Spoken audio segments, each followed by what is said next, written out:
Come on, you poor workers, good news to you I'll tell, how the good old Union has come in here to dwell. A battle in the heart of Alabama caught our attention. Coal miners in one community, they've been on strike now for months.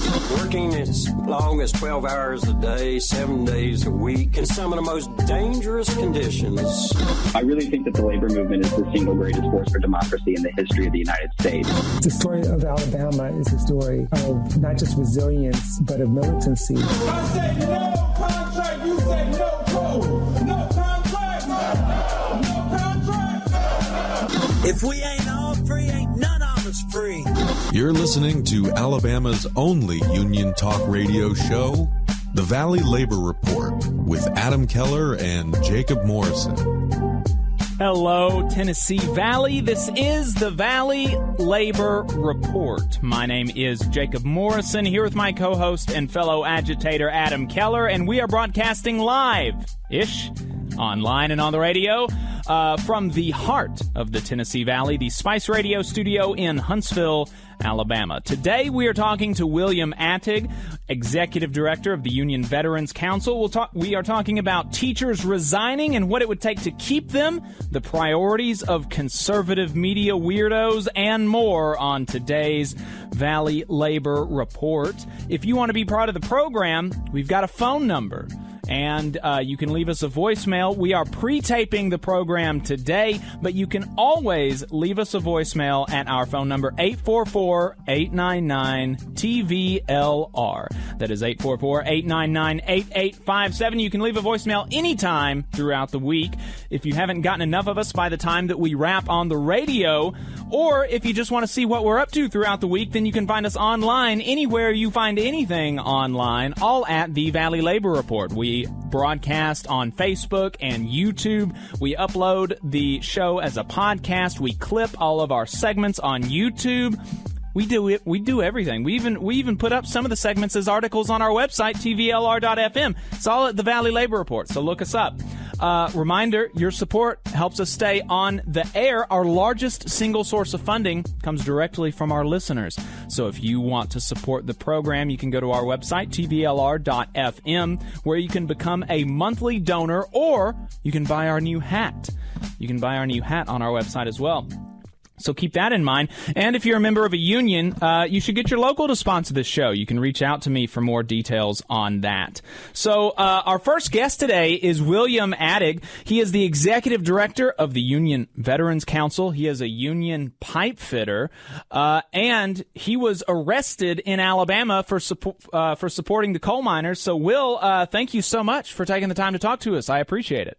Man, it's my honor to be here. I think that one of the things that we really undervalue in the labor community is our independent podcasters and labor journalists that are just doing yeoman's work all across the country, telling this story of this rejuvenated labor movement all by themselves. And it's really cool to see. So I'm always happy to take an opportunity to sit on one of these podcasts and be part of this conversation. I appreciate it. I like to think that we do that what we do matters at least a little bit. At least, hopefully, it's worth my time. And I listen to you. I listen to you all the time on America's Workforce with Ed Flash Ferentz up in Ohio. I really enjoy that program. He puts that out as a podcast as well. I think, both of us are on the radio, but we both put it out as a podcast, and he does a really good show up there. So I always enjoy your segments on his show too. So I appreciate that very much. And again, watching what you've done to help support, the Warrior Met strike down there, that's kind of when I really got introduced to you, and it's been following ever since. So, and just keep up the good work and finding those fights to get in. Like, that's the most important thing. It's easy to not turn down a fight, but to find the right ones, get involved, it's always important to do it. So. Right. Especially, I mean, they made it so easy putting two of the biggest labor stories in the nation in my backyard with the Bessemer Amazon campaign and the coal miners strike. I've got it easy. Some of these folks from New York got to drive halfway across the country to talk to these folks, and I can just drive down the road a little bit and say hi to them. I wanted to talk to you about that. before we get into the Union Veterans Council, although it's related, you came down because of the Union Veterans Council, and the early in the strike, maybe about a month or a couple of months. A few months into it, the union decided that they were going to engage in civil disobedience, which is a time-honored American tradition. And you and 10 other UMWA and AFL-CIO elected leaders sat in the road in front of the entrance and did not allow scabs to come or go. You put your bodies on the line, and for that you were arrested, spent the night in the Tuscaloosa County Jail. And you were just telling us how fun that was. So what was it that made this seem like a fight that you wanted to get involved in? And, why did you come down and do that as somebody who's, not a coal miner, not from Alabama? For a lot of people, they would just say, this isn't my fight. Why did you say that this is your fight? And I'm going to go to even go to jail for it. Well, I mean, I think this is a great place to kind of introduce myself just a little bit. I guess that makes sense. I'm a poor kid from Southern Illinois. I like to say that but it's really true. I was raised by a single mom. I was raised in a coal area. Southern Illinois used to be a very high production coal area. We lost our mines, at least every single union mine, in the late 80s, early 90s. And while I grew up, I saw how that completely decimated my entire community. I mean, entire community got decimated from that. And then we started seeing the manufacturing losses. And by the time I was getting ready to graduate high school, I didn't really have any options in front of me. I probably could have gone to college, but I might have struggled. Didn't really have the money for it. So I joined the Army, and this was in 2003, and joined the military, served in the Army as an infantryman, did multiple deployments during Iraq and Afghanistan during that war. And came home with all these medals, with all this respect that I gained, and I found myself a poor kid in Southern Illinois in a coal without any coal jobs or any other jobs to find. And I struggled really, really, really bad. I'll tell you what, I thought the hardest fight I was ever going to fight was going to be, in Iraq and the streets of Ramadi. But reality of it, the streets of Southern Illinois during the Great Recession was the hardest fight I ever faced. And within a year, I found myself without a job, a degree, or a future. And it was, I found myself getting turned down for jobs. I didn't have a college degree, but I led soldiers in combat and at their, back when we were home.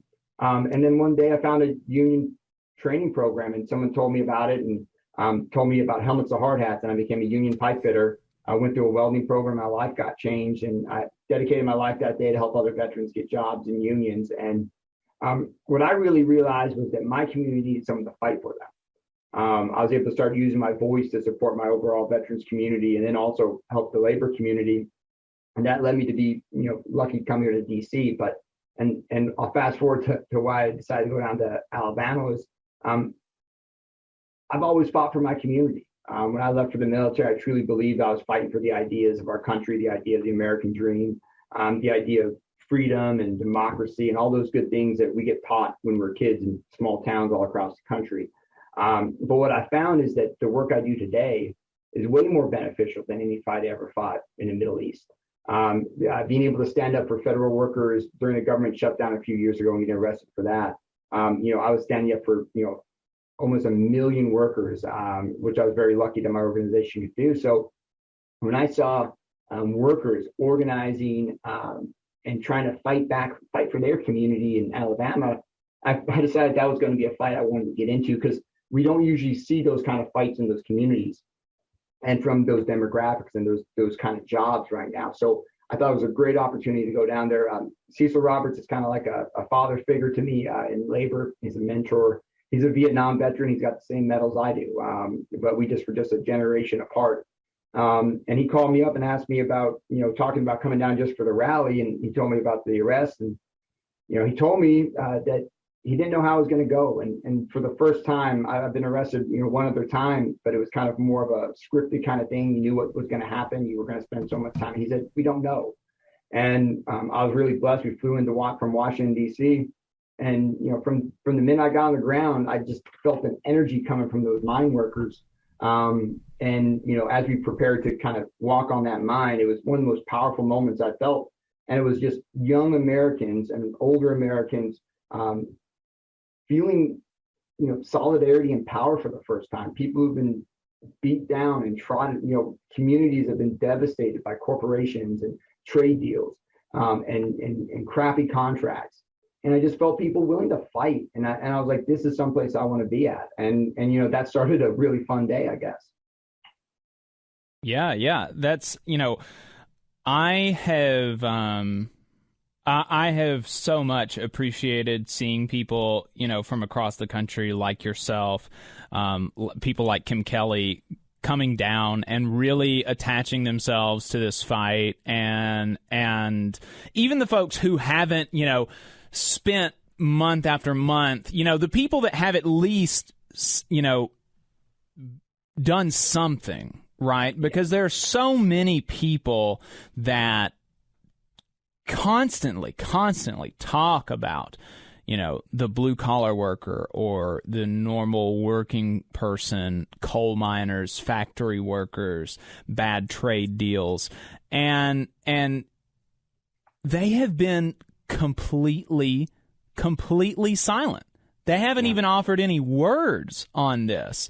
Our Senator, Tommy Tuberville, when he had the chance in front of, God and the rest of the country to condemn, international private equity firms from stealing a Alabama community blind, he just read from their press release. Yeah. I mean, that's, so I really appreciate folks like you that you've obviously got a connection to this kind of fight, but you're not from Alabama. And so I do appreciate. I mean, but think about what was happening. And just when you take a second. I mean, I know we probably talked about it a ton on your show, but maybe not in the way I look at it. Is that this company had not only came in and devastated this community. It literally was stealing the American dream from these workers. And I remember when we started marching, we didn't know exactly where we were going to go. And we started marching. As we got close to that mine, there was so much energy in those workers. I didn't know if we could stop, but I was really proud. We got on the line, and again, that's what I told those police officers when they were putting me in the wagon finally, is that, why I was doing this is that I saw a community willing to fight for themselves. And that's what I do. I'm going to come fight with them. And again, it's not just me, right? I'm so blessed to have an organization behind me that allows me to do this work, and a board that trusts me, and a federation that backs me up and allows me to get out in front of some of these things often. But the reality of it, how awesome of a job is to just go and get arrested and fight for workers across the country. It's an honor. But, to me, we spent 12 hours in jail altogether. And what is that? 12 hours of me not watching YouTube or playing some video games at night, right? Compared to, or sleeping in my bed while this entire community has lost over $1 billion. Stores have shut down. Schools have lost money. The community has lost money. What kind of who cares about sitting in a nasty jail cell with a whole bunch of other people, for 12 hours? That's nothing, man. That is nothing. I'm here to do that every day if I could. I'm on 6 month probation right now down there, so I can't do it for another month or two. So we'll be all right. Yeah. Well, I mean, you mentioned, having a job that kind of allowed you to do stuff like that. And I am in a situation, I am a federal employee. And so I asked my, I asked my union officers, I was like, if I got arrested for doing that, would I lose my job? And they were like, oh yeah, you can't do that. so, I guess I could, but I wouldn't have a job anymore, and that would be an issue. So yeah, you want to, I think you get to pick and choose your battles here, pick and choose your battle. I'm sure there'll be one for you to get into, sooner or later. And hopefully I'll be sitting right there next to you when it happens. So there you go. Well, so you're a veteran, and there's definitely a lot in the veteran community. I feel like there's a lot of respect for the rule of law, and we're we're a nation of laws and law and order and stuff, and you know, this is like an important thing. And what would you say to maybe other veterans who would say that you broke the law, and breaking the law is breaking the law, and that's just not right? You know, you were violating the rights of the scabs to come in and out of the mine. You were violating the rights of the people in New York to make money. Like, that makes you a bad person. How do you respond to? I have responses to that, but how would you respond to that? You know, I get asked that quite a bit, right? And I think that even those workers down there that I talked to, some of them probably had different views of getting in protest 6 months before they got into their protests, into their strikes, right? You know, this country's made from fighting and fighting for each other. The reality of it. There's this bull BS version of America that's been being told since the 50s, that all for one, individualism, patriotism is wearing a cut off pair of American flag shorts to the lake on the weekend. That's a bunch of nonsense. You know, America is about getting out and doing that stuff together. We're not a perfect country. We've got tons of stuff in our past. We need to learn about it a little bit better. We need to recognize it. But the reality that every generation we've moved this country forward incrementally, right? I look at my country, you know, my community from 20 years ago, the rules that just affect how you can serve your country. If you're willing to go die for your country, right? Like, you can go do that now if you love somebody that may not fit some, you know, outdated view of what marriage is, right? We've moved forward. So what I tell people is that, yeah, I break the law. I do. And I'm proud to do it, because if I can use that action, right, and I will always pay the consequence for it. It's not like I'm going to try and run out of it. It's not like when you get pulled over for speeding and trying to talk your way out of it. I'm happy to put those cuffs on, because at that moment I get to force multiply that rage and energy I have inside, and hopefully spread that to other veterans and other union members to be able to do the same thing. Because if we have enough people sitting down, we don't need to have people, you know, doing really crazy stuff. If we have enough people getting out into the streets, right now, you know, how many corporate lawyers can they hire? You know, so to me, if I get an opportunity to lead from the front, you know, just in a moment, just like I did when I was kicking doors in Iraq sometimes, it's what I want to do, because I want people to be able to know they can follow, they can do the same thing. So yeah, I break the law for it, but I also do it to fight for my country and fight for my community and fight for workers. And there's a lot of people who talk about workers, like you said.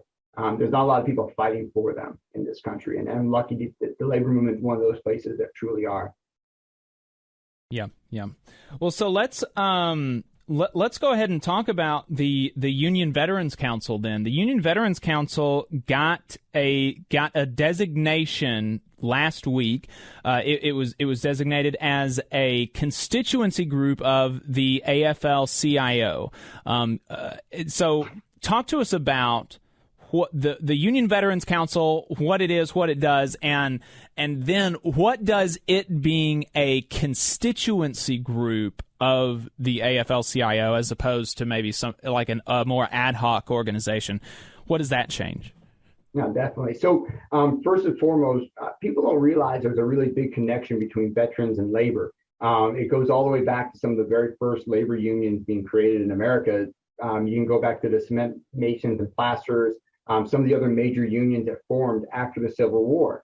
And what happened was we had, you know, back in the Civil War, the entire community would go to fight the war, and most of them worked in factories, inner city. So the Bronx Brigade, you know, the Baltimore, the other units.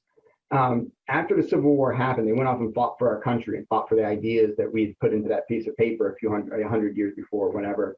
And you know, they came home, they realized that they were being treated, you know, completely poorly, right? They were going back to the same bosses, they were going back to the same working conditions, safety issues.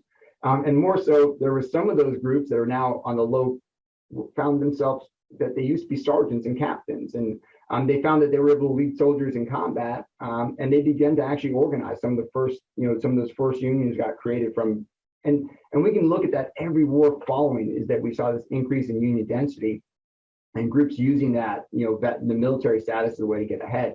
World War I, World War II. And then, uniquely, wars kind of changed from the big conflicts to things like Vietnam, where, now we're fighting in a war that, doesn't have the backing of the people and doesn't have the moral compass that we might all wanted to have. So when those veterans came home, corporate America turned their backs on these veterans. And so many of them were coal miners. I was real lucky to work with a bunch of them fighting for their pensions a few years ago. And these were Vietnam veterans that their country turned their backs on. They didn't make the orders up that sent them over there. They got drafted, and their country shit on them when they come home. I'm sorry about the language. I apologize. No worries. We're pre-taping, so all right. We'll be able to edit that in post. No, that's all right. I apologize because it gives me something. But corporate America turned their backs on Vietnam, but unions didn't. Unions like the UAW, the UMWA, many unions, the building trades, they put programs to hire those Vietnam veterans in place. And the same thing happened when I went to war. Those Vietnam veterans are now union presidents, and they started to work to put programs together. So there's this big history of it. In some states right now, there's over a 25% union density in the veterans population. And think about that. The national average for veterans, we're at 15% union density in our community of workers, which is a third higher than the national average. And why is that? Veterans seek stability. They seek good jobs when they come home, and they find them in labor. And a lot of us come from labor backgrounds. I didn't, but many veterans come from those kind of blue collar communities. So the Union Veterans Council was created in 2009, but the idea came about in 2004 when we saw John Kerry having his military record blasted by lies. Corporate right-wing folks, media folks, I heard you're going to talk about them. Well, they had a lot to do with that. But we had veterans from Ohio that were IVW members that were on a boat with John Kerry. And that was the first initial wave. In 2009, it was created to become a constituency group, but we always remain kind of a project status inside the AFL-CIO. Today, there's over 1.3 million working union veterans across the country. And when you think about there's only 7.5 million working veterans across the country, there's only 12 million union members. That's a pretty big chunk. And we're a diverse group. There's veterans from every demographic, every corner of the country that are union members. And that's one of the things I'm the most proud of is that and that's probably why I get in so many fights with the organizations, that when there's an issue that faces our community, it faces the veterans community, whether it's the Black Lives Matter protests that we were a big part of, working to federal workers. There's all these things that are connected with the veterans, and what the Union Veterans Council has really started to build itself as is a centralized advocacy organization that focuses on membership engagement, community outreach, legislation and policy, and then political and action campaigns for the labor movement, but through the veterans lens. And again, we've been growing a little bit, so that kind of led us to last week. Awesome. Yeah. Well, so last week y'all became a constituency group. So what does that mean? Yeah. So it means that we're independent now. So constituency groups of the AFL-CIO are something that not everybody knows about. And again, that's why these podcasts are so great. We get to talk about all these cool tools and organizations we have in the labor movement to actually, move veterans or move members forward. So constituency groups are community-based groups for different communities inside of the labor movement, whether it's women trade unionists, CBTU, Coalition of Black Trade Unions, Pride at Work, who we do a lot of work with for the LGBTQ plus community, and another handful. But we're not unions, we're advocacy organizations, but we advocate for those unique communities inside of the membership. Gotcha. Yeah, I've definitely heard of, the Coalition of Black Trade Unionists, Pride at Work. Those are A. Philip Randolph Institute is another one. I think there were 7, but those are the ones. 7 altogether now. Yeah, we've got Apollo, which is the Asian Pacific American, Black. I'm going to start double tap. A. Philip Randolph, CBTU, CLU, and us, and Pride at Work. So it's a good group of folks, and it's one of those things that I think that you're going to see as we get more into this new wave of unionism, that those community groups are going to be front and center, because what they have are the stories. They have these individual stories from all these members that are unique to them, just like the veterans we have it. And those stories are what's going to move this needle, I think, on union density and union movement, is that the stories of the workers, the stories of those communities, and how being a union member is a good thing, not a bad thing. That's what's going to help this so much. Yeah, absolutely. I think that, I think that testimony is a very powerful thing. And, speaking of that, you talked about earlier how being in a union, joining the pipe fitters really helped you. Can you talk some about that Helmets to Hard Hats program that brings veterans? I know that I don't think that you're specifically involved in that, but that is a program by the Pipe Fitters Union that helps transition veterans into the workforce. And there are programs like this all across the labor movement, particularly in the trade unions, but I'm sure in others as well, that talk about that help veterans transition into the workforce, that don't, just kind of leave them hanging, or, force them into a low wage, no protection, no benefit kind of job. These are real good union jobs, and they provide a pathway into, normal life for veterans. Can you talk some about those types of programs and what the Union Veterans Council is doing to support them? Yeah, first of all, if you're a veteran listening to this podcast, or a veteran that's struggling, right? Someone who needs maybe a fresh look, been on the couch one too many years after a deployment, you can go to Union Veterans Council, look at our workforce hub. There's all kinds of links to these different programs. You can look up Helmets to Hard Hats. So you're right. In 2008, many of the unions realized a couple of things. One, we needed to start preloading for the grain of the economy, or the grain of the workforce. And then we also had all these veterans coming home. And I think in 2009, my age group of veterans had like a 19% unemployment rate. And it was just coming back to a saturated job market during the recession. It was really bad. And they started working on two different programs: the VIP program, Veterans in Piping, which is the UA program, and then Helmets to Hard Hats, which is through the National Building Trades. And they're both kind of unique. So the first one I always talk about is Helmets to Hard Hats, because that's how I'm sitting in this chair. I graduated Helmets to Hard Hats welding class, but what Helmets to Hard Hats is, they don't so much do the training, but they're a connector.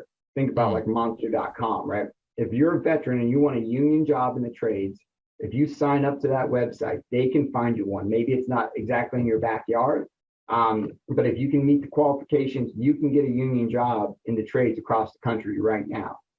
It might just take you a couple months, but it can happen.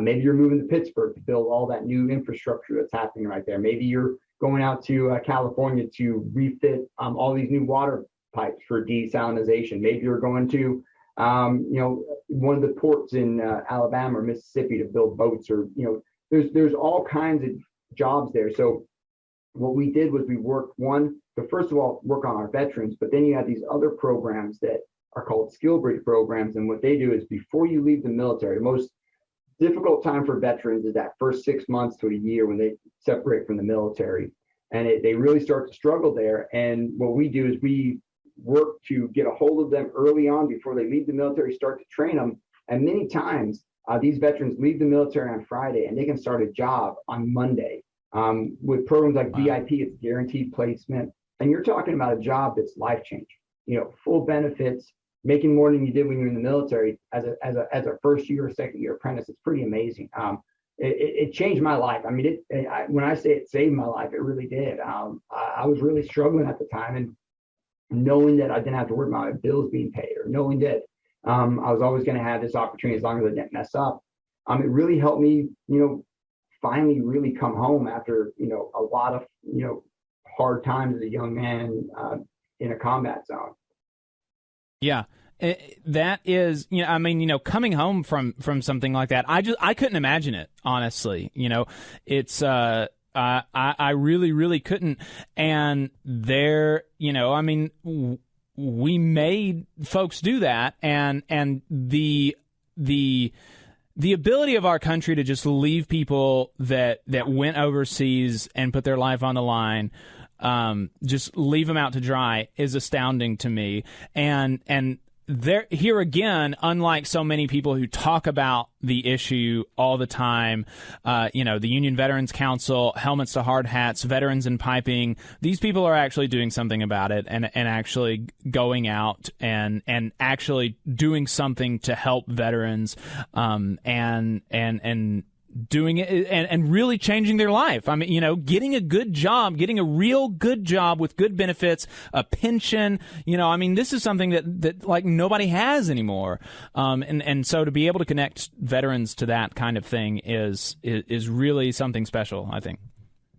And they succeeded. It's really cool to watch them succeed. And I think that's the most important thing. And then, what's really cool, so I work directly with all those programs as kind of the assist. I work, whether legislative work here in Washington, D.C.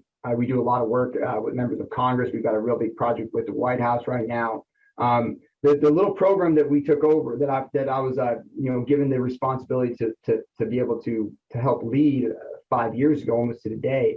When I took over, I was given a job to put like a five-year plan together. And I put a 6-year plan together, which people usually don't see in DC because they're too concerned about elections. And I said, I'm building a labor program, not an election program. And that means that I got to work on a lot of things. And one of the first things I did was start to get out in the world. And everywhere I went, I found union veterans that were already engaged, that were already part of the labor community. And what I've been able to do is help build chapters, help organize those veterans who use their voice through some of our different programs.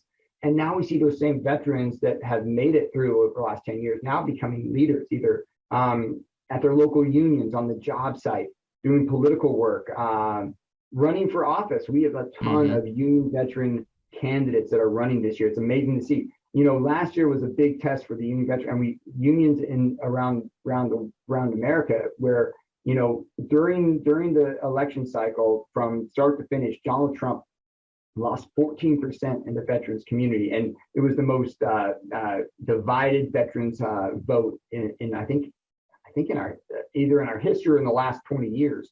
And losing 14 points in a demographic like this is not a good thing because we vote, and those numbers were able to offset many of the different places Trump made gains. And what it showed was that veterans actually care about this country, and we care about the things we say. Even though there's not all of us, I mean, we're never going to say there's more of us than them, because, we know where we come from. We know some of the, what historically draws people to the military. But, I know everyone always says, well, man, you must have been the only Democrat. And I said, that's nonsense, because there's a lot of folks that are in the military for a lot of reasons. And we're not just some isolated group. And last year really showed that. So we see veterans stepping up across the country, and I'm really excited to see these new ones running for local city council, state houses, things like that, Congress. And I think that you're going to hear a lot more about that from us this year later on. Awesome. Well, I look forward to it. Maybe we can get Bob to run for city council.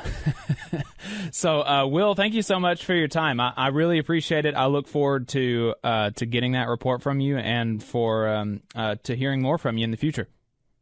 I really, truly appreciate it. And anytime you want a veteran on your show or myself, I'm happy. I always end with one thing if I can, if you give me one more minute. That I get thanked for my service a lot. And I spent a lot of time fighting for this country, fighting for the ideas I believe in. But the reality of it is that people go to work every single day to fight for this country, whether you're a school teacher or a nurse or a truck driver delivering food, or an AFG worker making sure that the VAs run correctly. So for me, it's always my honor to when everyone gets done talking about me being a veteran, is to thank everybody else who's making the wheels turn in this great country, fighting for the people who need it. Thank you for your service every day. It really means a lot to me as a veteran to be able to say that. Will, thank you so much for your words and for your time this evening with us. I really appreciate it, and I hope that somebody out there listening just found a resource that they maybe didn't even know that they needed, but they really needed. And so thanks for all that you're doing for union members and for our future union members. And look forward to having you on again for sure. Yeah, I really appreciate it. All right, folks, so we've been talking to William Attig. He is the executive director of the Union Veterans Council. They just became a constituency group of the AFL-CIO, talking about veterans in the labor movement, how you can get connected. Go to their website. If you're a veteran in the area, you're looking for a job, or if you're not in the area, if you're anywhere, you can go to their website and follow some of their links to get connected with a Helmets to Hard Hats, Veterans in Piping, one of these resources for veterans that are looking to transition into the workforce and looking to transition into a good job, into a real job with benefits, with a retirement where you can work and live with dignity. So take a look at that and let us know what you think. Phone number is 844-899-TVLR. We are going to be right back. We're going to be talking about last week in Southern labor, about some priorities of conservative weirdos, and more on the other side of this break. So stay tuned. You're listening to the Valley Labor Report. Support for this program also comes from the Iron Workers, Local 477. So if you are looking for contractors with lower than average EMR and TRIR, they tell me that if you need to know what those mean, then you will. Or if you need to supplement a workforce at any level for any amount of time, short or long term, if you need iron workers that come trained and certified at no extra cost, or if you need workers from superintendent down to general laborer, and you're looking to start work on a project, or you're unhappy with your current contractor situation, you need to call my friend Jeb Miles with the Iron Workers Local 477. They only work with the best in the business, vetted contractors, and can do all kinds of jobs, from roofing to steel and bridge erection, from welding to heavy rigging, from structural repairs to machinery alignment, and much more. They supply manpower on 4 of the 5 largest projects in North Alabama, so you know they're legit. If you need good quality, safe, efficient, diligent, and knowledgeable workers on your job, then you need the Iron Workers Local 477. Call Jeb Miles at 256-383-3334 or via email at local477@bellsouth.net, and make sure you tell them that you heard about them on the Valley Labor Report. IBW 558 is like a great football team. You've got to have the aptitude, skills, and knowledge to outperform the competition. If you're a non-union electrician, now is the perfect time to get off the sideline and join our team. We have the absolute best wages and benefit package in North Alabama and Southern Tennessee. It's because our team stands together, bargains together, and our families benefit from it. With immediate openings, you have the opportunity to see why the IBW is the right choice. Energy Alabama is a locally operated and membership-based nonprofit organization focused on advancing Alabama's clean energy future through education and advocacy. Many people in charge of infrastructure and building decisions simply don't know how viable clean and renewable energy is, and to that end, Energy Alabama has provided instruction to thousands of adults and tens of thousands of K-12 students across the state, and they are working hard to build careers in clean energy and help everyday Alabamians save money on their utility bills. Learn more about their work and how you can join at energyalabama.org. Support for the Valley Labor Report comes from the International Federation of Professional and Technical Engineers Union. Learn more by visiting www.ifpte.org. The attorneys of Maples, Tucker, and Jacobs are proud to represent working people in Alabama and across the Southeast. They have over 100 years of experience representing injured workers in workers' compensation, personal injury, and disability claims. Let their attorneys help you when you get injured on the job. You can find them at www.mtandj.com or 855-617-9333. Let Maples, Tucker, and Jacobs help you when you get injured on the job. Again, the website is www.mtandj.com or the phone number 855-617-9333. No representation is made that the quality of legal services is greater than the quality of legal services from other law firms. Support for this program comes from the International Brotherhood of Electrical Workers, Local 136 out of Central Alabama. Learn more at IBEW136.org. Come on, you poor workers, good news to you I'll tell. How the good old Union has come in here to dwell. Labor creates all wealth. All wealth should go to labor. You are listening to the Valley Labor Report. My name is Jacob Morrison, and my co-host is Adam Keller. If you've got anything to add, give us a call. The phone number is 844-899-TVLR, 844-899-8857. We just finished up a conversation with William Attig. He is the executive director of the Union Veterans Council. If you missed any part of that interview, you can find it on our YouTube channel, The Valley Labor Report, on youtube.com, or on our podcast, wherever you get your podcast. It's on like 11 different podcasting apps. There are some of them that we put it on that I've never heard of, but people listen to us on these podcasting apps that I've never heard of before, and you can be one of those. You could be one of those people. And give us 5 stars. Give us 5 stars. Give us a review. Whatever we got to do to trick the algorithm so that we're out there for folks, and it really helps. It makes a difference. Podkicker is one of the podcasting apps that people listen to us on. It's like I had no idea. 20 downloads a month or a week or something. It's like, there's some people out there listening to us on Podkicker. To our what about Podkicker comrades, thank you for your support. If you listen to us on Podkicker, let us know. Tweet at us at Labor Reporters. There are people that listen to us on Podbean, on Castbox. It's all, let us know if I'm still on Spotify myself. I'm still on Spotify. Even though, I love my man Neil Young. I haven't quit Spotify yet. Yep. But I am missing Neil Young on there.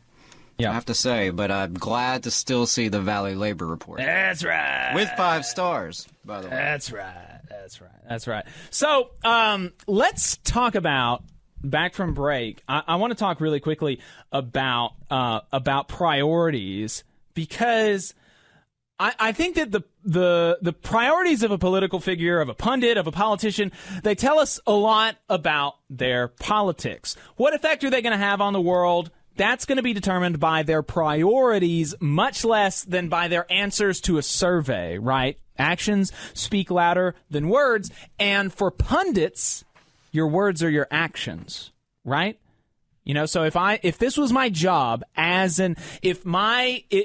the majority of the time that I spent trying to have an impact on the world, which thankfully it's not this, but if that was the case, if the majority of the time that I spent trying to have an impact on the world was me, talking out my ass on a microphone, then my words would be my actions, right? Because theoretically, doing this kind of thing, what we're doing right now, is supposed to educate people and get them to think about the world in a different way and get them to change the world. That's theoretically what we're supposed to be. Obviously it's for entertainment, and it's for you to have something on in the background while you wash your dishes. Like, these are all very important things, but at the highest level, I think that people who get into political talking, we want to change the world, right? We want to change the world. So, for example, you could say that you're pro-choice, as some conservative talk radio hosts in North Alabama do. Actually, there are legitimately conservative talk radio hosts in North Alabama that say they are pro-choice. You could say that Warrior Met is giving Alabama coal miners a raw deal. Again, as some conservative talk radio hosts in North Alabama do, or at least have at one time on one show once.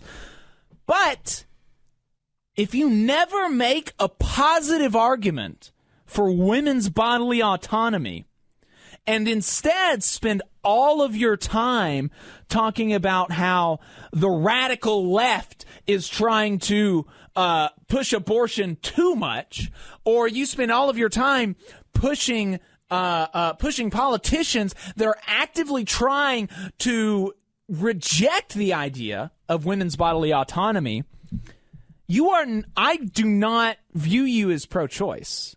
Like, that's just, and I have friends that are pro-life. I'm not saying that it makes like that you should go to hell for being pro-life or anti-choice. I'm not saying that necessarily. I'm just saying you're not really pro-choice if the effect that you have on the world is not pro-choice. You could even theoretically actually be a conservative pro-choice person, but you should be making these arguments from a conservative point of view, but these people don't do that. They say it in passing, and then they go on to attack abortion. You could, but on the same token, if you never make a positive argument in support of the coal miners, if you never actually challenge people with power on issues of material relevance in the lives of working people. I mean, these people, they spend hours every day talking to the most powerful people in Alabama. I mean, my God, like that's, look, kudos to them. These people have created a sort of power for themselves. And, if you never ask these people about issues of material relevance to the lives of working people, if you have not, over the course of the last year, right, we are coming up on, these coal miners have been on strike for a whole year, come April the 1st, in like a few days after you hear this.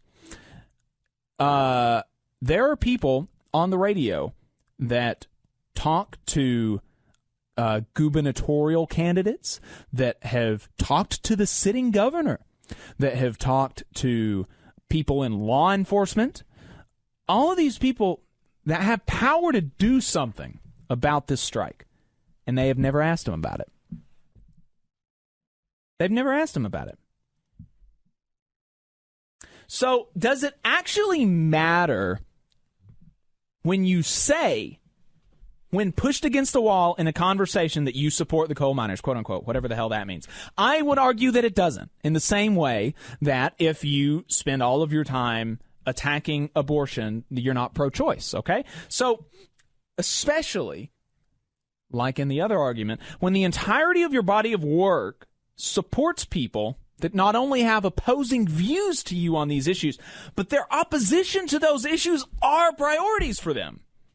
It is a priority for Alabama politicians to protect the boss at every opportunity, and that includes the Warrior Met private equity fund managers in New York and Australia.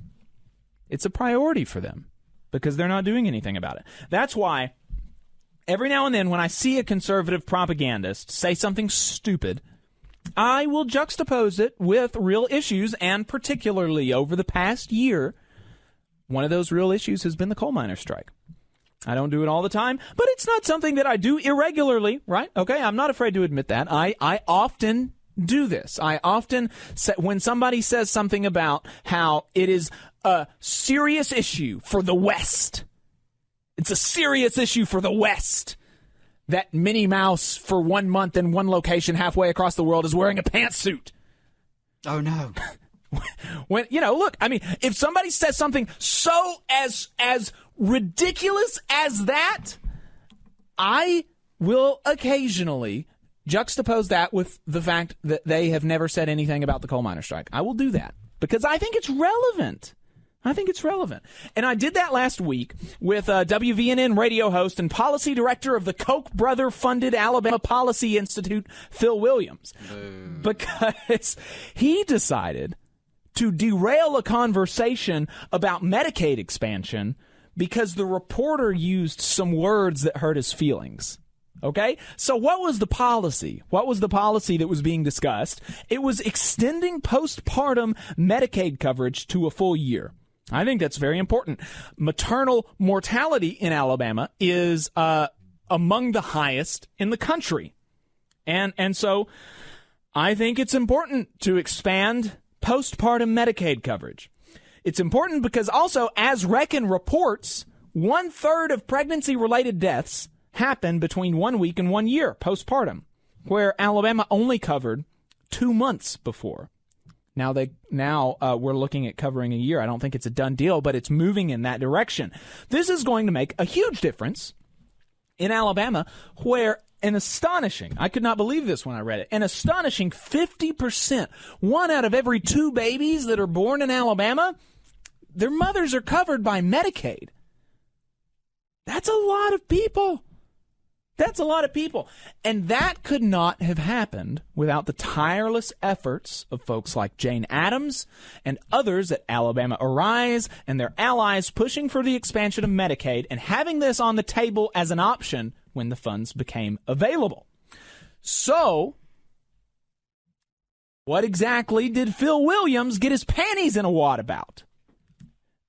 That kicked off, him getting his panties in a wad about this, kicked off a good week. A week! In a world where we're at war. The world is at war right now.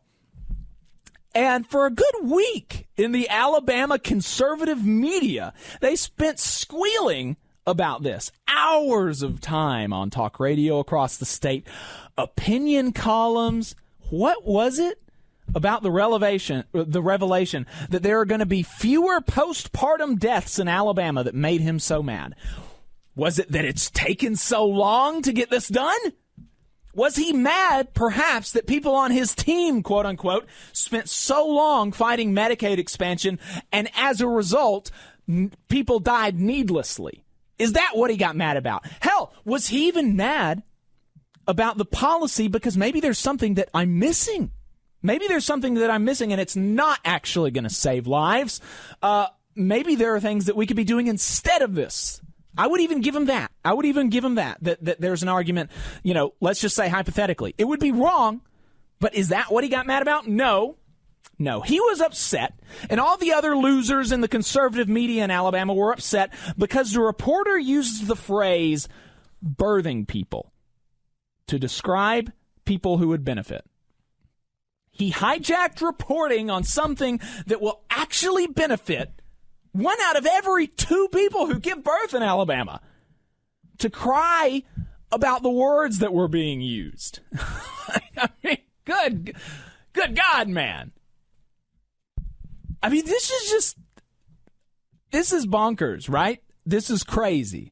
And so, look, birthing people to me, look, I don't know. It sounds weird. It strikes my ears wrong. I don't say that. I don't know if anybody is clamoring for it. I don't know that anybody cares. And his argument was that the reporter was virtue signaling or whatever. And I don't know what. Maybe she was. But who cares? Who gives a damn? Signaling to who? Yeah. I don't know. I'll chime in here to say I'm not familiar with that phrase. I'm not sure where it came from. Maybe that's my own ignorance. I'm just a dude who doesn't know about giving birth. I am a father. I've witnessed it. If that's the phrase that's used, I don't really care. It doesn't bother me. It doesn't offend me. It doesn't. Maybe it's because we're not snowflakes. Maybe if we were more fragile. So. The juxtaposition between we can save people's lives. Mothers, by the way, in a family values state, we could save the lives of mothers who are having children they had to have because they can't have an abortion in this state. But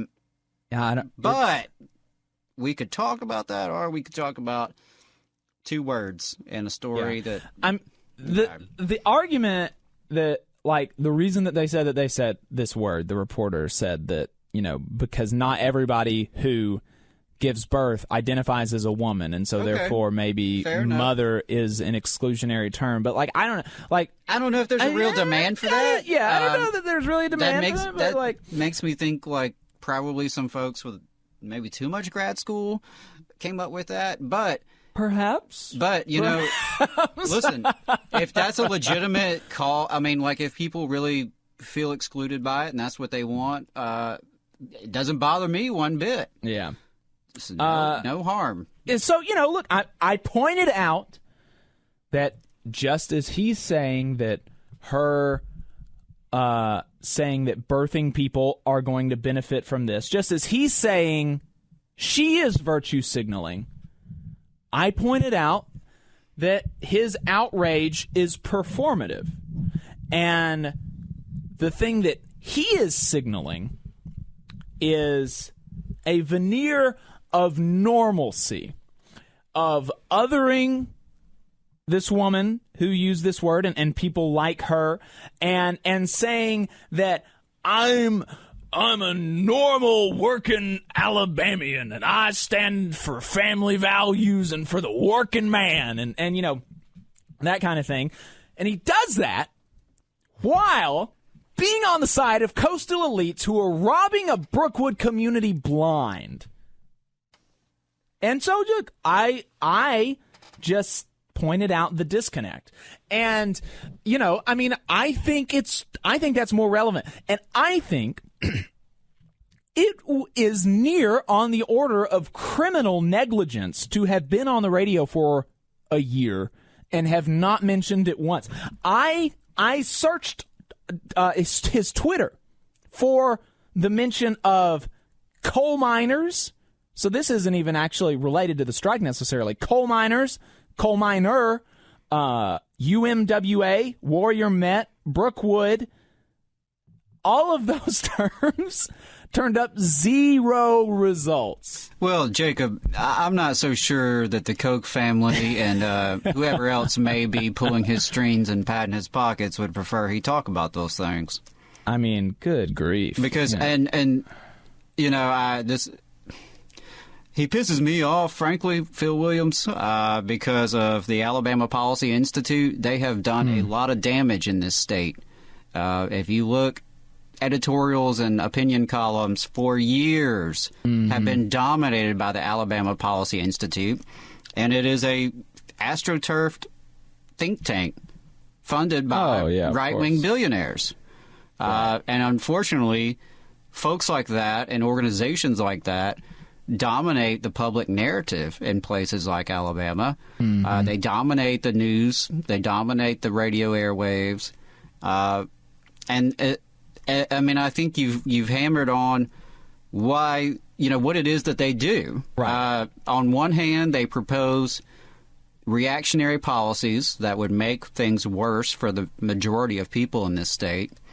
And when they're not doing that, or sometimes simply as to distract from that, they spend a lot of time and energy and vitriol fighting over stuff like this, or trying to get people riled up about something like this. I mean, I know that you don't listen to the radio or have social media or on it that much, but I mean, I'm serious, Adam. It was hours and hours of content on the radio. Oh, I believe you, because it's like birthing people. Every week or two, they come up with a new shtick of something like this. And like you said, it's amazing. And this woman, Dana Hall McClain or something in AL.com, she was talking about this is an affront to mothers. No, I think it was an affront to mothers that we let them die before. Right. I think that is the affront to mothers. That's what I think.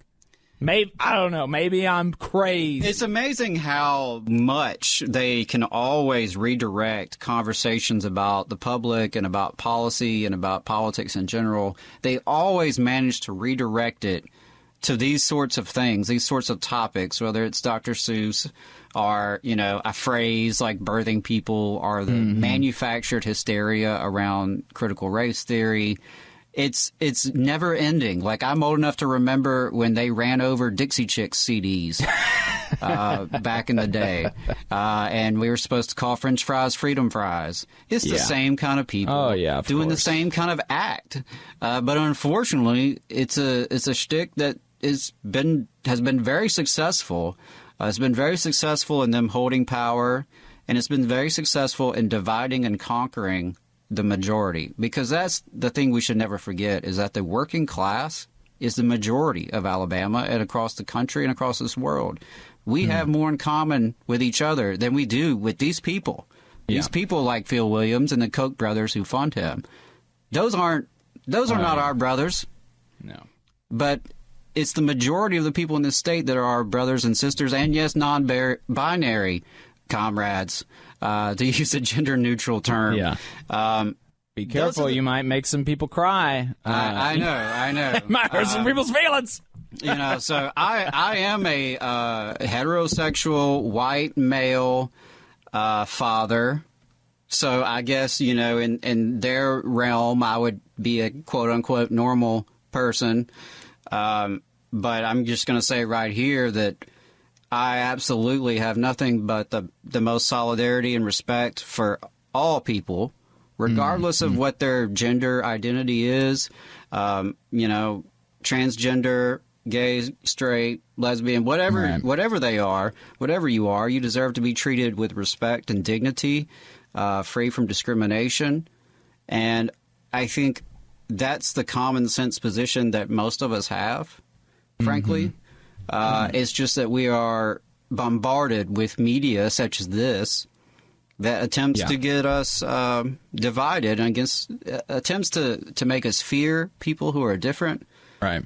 And to blame those people for our problems and to distract us from our real problems and the causes of those real problems. And he was just appalled that I would point it out.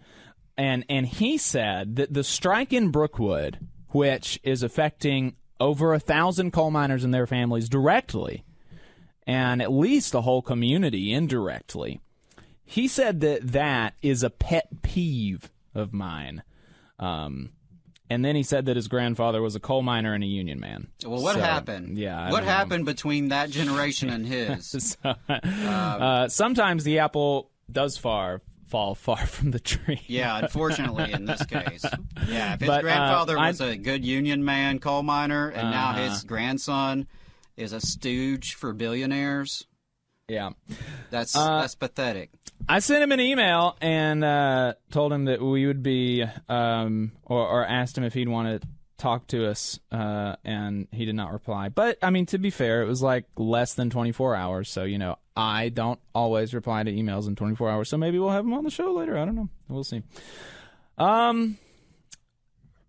Let's go ahead and get to Last Week in Southern Labor. Let's do it. Then we'll take another break really quick. Last Week in Southern Labor is a segment every week, almost every week, where we talk about what happened last week in Southern Labor. We pull the information from Jonah Furman's newsletter, Who Gets the Bird? whogetsthebird.substack.com, where he goes over everything that happens in the U.S. labor movement. So let's go ahead and get into it. In new organizing, the Starbucks Workers United campaign had another big couple of weeks, and one that really illustrated the geographic diversity, which is a big problem for corporate.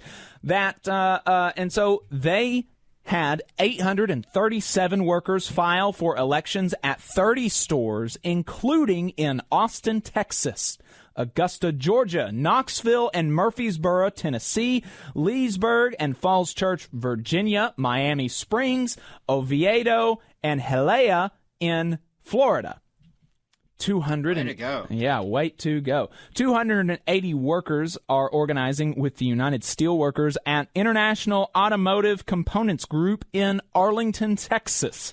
39 workers at Grifols Blood Bank in Gainesville, Florida are unionizing with UFCW Local 1625. 7 baristas at Three Brothers Coffee in Nashville are joining UFCW Local 1995, joining the wave of coffee workers organizing. That local has seen some interesting action recently, including a failed distillery campaign and an Alabama poultry plant walkout that I haven't been able to get much info about. So if anybody has any connections to that, hit me up. I want to talk to you if you were part of that poultry plant walkout a couple months ago. 18 maintenance workers at the Stennis Space Center in Hancock County, Mississippi, are unionizing with IBEW Local 733. 9 workers for excavation company Badger Daylighting in Fort Pierce, Florida, are unionizing with Operating Engineers Local 487. 5 computer systems analysts at Fort Bliss, Texas, are joining operating engineers Local 351. 4 clericals and nurses are at Hospital Castaner in Castaner, Puerto Rico, are joining 1199 SEIU. And ballots were due last week in Bessemer, Alabama Amazon Union election. Results expected sometime in the next couple of weeks. In election wins and losses, we had 32 freight drivers for Ryder in Southwest Ranches, Florida, vote 17-12 to join Teamsters Local 769.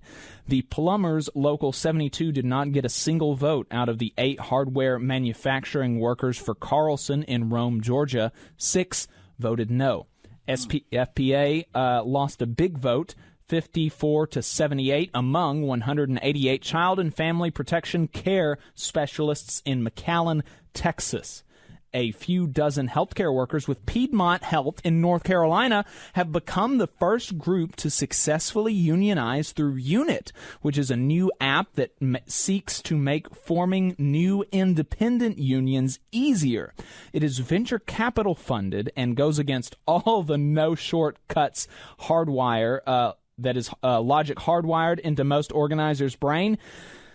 Can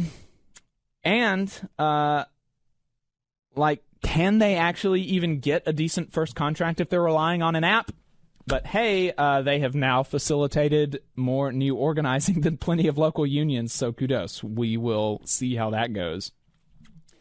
In strikes and bargaining, though the steelworkers came to a tentative agreement with the big oil employers almost a month ago, led by Marathon at the negotiating table, each of the 200 or so bargaining units that cover 30,000 workers has to vote to ratify local agreements before they can take effect. And in Richmond, 500 workers who voted down the agreement will start striking at midnight local time. Last week, so they're on strike right now. There has been very little coverage of the negotiations, but this could be the first shot in a much wider work stoppage, like the one that happened in 2015, only this time it's against the backdrop of high political stakes regarding the domestic oil supply, massive inflation that is primarily dramatized through gas prices, and a generalized increase in pro-worker sentiment. We'll see if this thing spreads beyond Richmond, but I imagine they're not going to be the only of the 200 or so bargaining units across the country to credibly threaten a strike. And Joe, I know that you're listening. If you know some folks involved in these negotiations or in any of the affected locals, that might be a good guest to have on the show. So you might want to connect me with them. Around 350 non-tenure track faculty and adjuncts with SEIU Local 500 at Howard University say they said that they are ready to strike if a deal isn't reached by Monday, and the administration caved. The strike was averted, and the workers' demands were met. So that is good news. BNSF and Norfolk Southern, 2 of the Class 1 railroads that carry freight across the country, have filed for federal mediation over negotiations with International Association of Sheet Metal, Air, Rail, and Transportation Workers over crew sizes. The MLBPA voted to accept an agreement to end the lockout that had begun to threaten big chunks of the baseball season. Interestingly, the executive board apparently voted against the settlement, but a supermajority of the team's votes were to accept it, so it passed. In political fights, a columnist at the Federal News Network says Veterans Affairs labor relations with AFGE is about to descend into a tooth-and-nail cage fight as the agency makes noises towards closing a number of VA hospitals and other changes under the Biden administration. What is that about? So you can bet we're going to be talking to some people about from AFGE about this. I mean, that is lunacy. A second top officer of the UAW, Cindy Estrada, she is the Stellantis VP, has announced that she will not be seeking re-election. You'll recall that Terry Dittus, her counterpart who handles GM negotiations, made a similar announcement last month. The top 2 officers of Machinists District Lodge 142, which is based in Missouri but represents airline workers across the country, are asking a federal judge to lift the trusteeship imposed by the National Machinists leadership and President Robert Martinez. A years-long audit apparently triggered the trusteeship, but it's worth noting one of the 2 top officers recently challenged Martinez's running mate in the national union elections last year. So we'll keep an eye on that as well. We've been talking about some priorities among conservative weirdos and last week in Southern labor. So if you missed any of that, don't worry. We've got a podcast and you can find us on YouTube, all at the Valley Labor Report. So we're going to take a really quick break, and when we come back, we're going to be talking about some other stuff. So make sure that you stay tuned. You're listening to the Valley Labor Report. Energy Alabama supports consumers and is a leader in advocating for them. They have been able to successfully fight off utility rate increases in the state, reduce fees for electric vehicles, increase electric vehicle infrastructure spending, and they secured a $100 million refund by Alabama Power after the utility overcharged customers for fuel. To learn more about their work advocating for customers and to join the fight, go to energyalabama.org.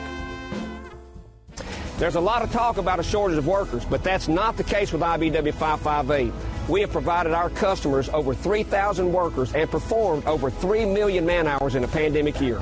With 8,000 OJT hours, 900 classroom hours, OSHA 30, and a state license, our members receive the equivalent of a master's degree.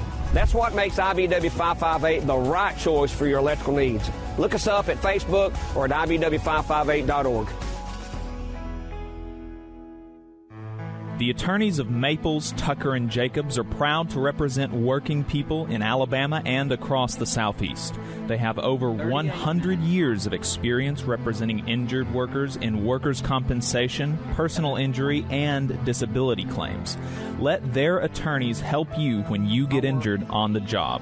You can find them at www.mtandj.com or 855-617-9333. Let Maples, Tucker, and Jacobs help you when you get injured on the job. Again, the website is www.mtandj.com or the phone number 855-617-9333. No representation is made that the quality of legal services is greater than the quality of legal services from other law firms. North Alabama DSA is looking for folks to work for a better North Alabama. They prioritize mutual aid, municipal activism, and union solidarity. Contact them on social media or dsanorthalabama@gmail for more information.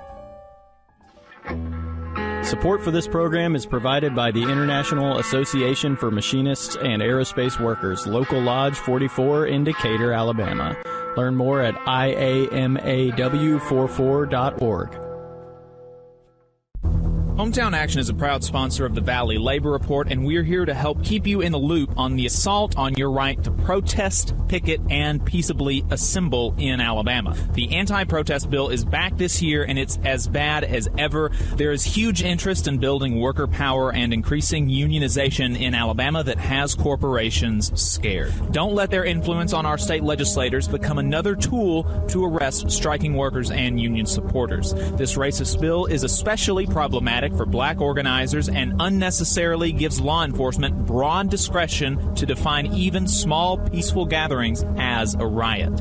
Tell your Alabama legislators to say no to House Bill 2. We've set up an easy way for you to do that. You can go to hmtn.link/HB2 where you'll find more information and an email template you can use right from your smartphone. That link is hmtn.link/HB2. You'll also find more info on social media at Hometown Action. We're the nurses, firefighters, and claims representatives that help keep our government services running. We respond to natural disasters. We care for our nation's veterans, and we investigate discrimination in the workplace. We are federal and D.C. government workers, and we are proud to serve the American people. Working in more than 70 agencies across the government, we know we can fulfill our mission because our union has our back. Learn more at afge.org. Paid for by the American Federation of Government Employees, AFL-CIO. Support for this program also comes from the Mid-South Council of Retail, Wholesale, and Department Store Union. Learn more at rwdsu.info.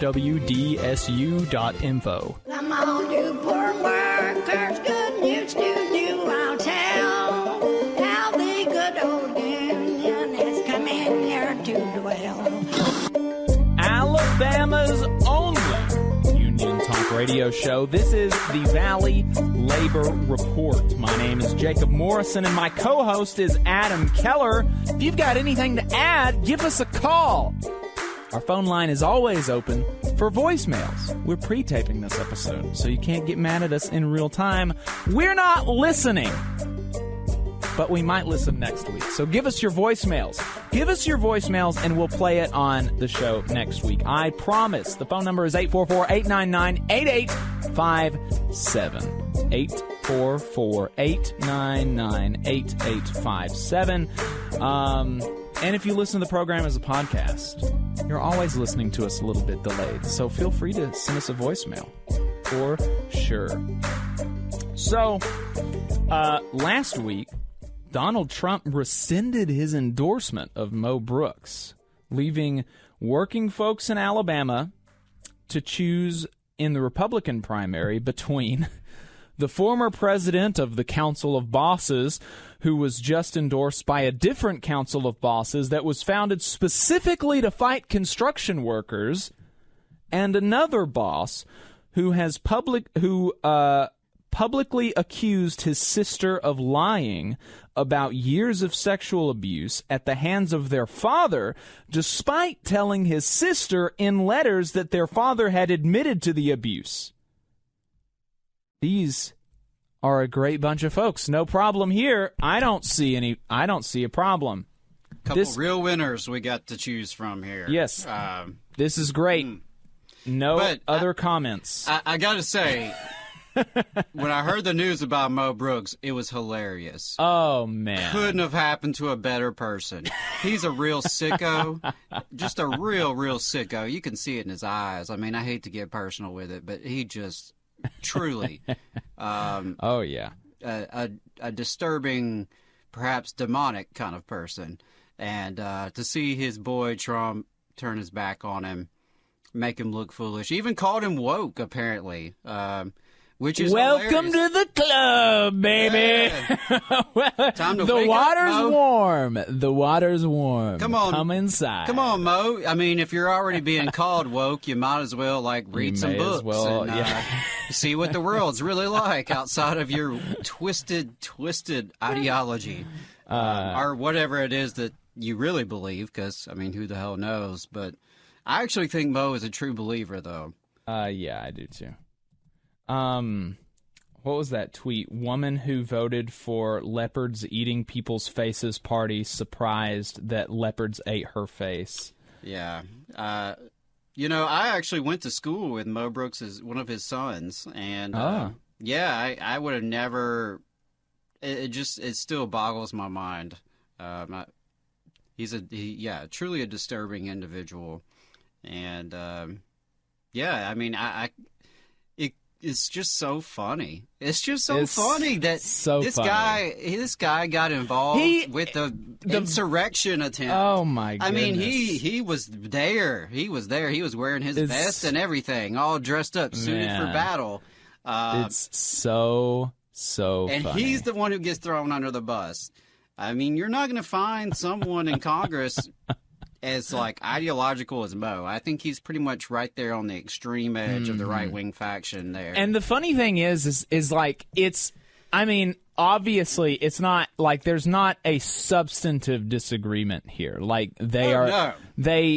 either both pretend that they believe or they both actually believe that the election was stolen, and so the disagreement was only on a matter of tactics. Trump thought that we should overthrow our constitutional republic, and Mo thought that they should win the next election and then do it. So, I mean, it's just so funny. It's so funny. And the real story here is the polling numbers. MAGA Mo started dropping, and his whole campaign started to crater into third place. That's where it really took off. Mm-hmm.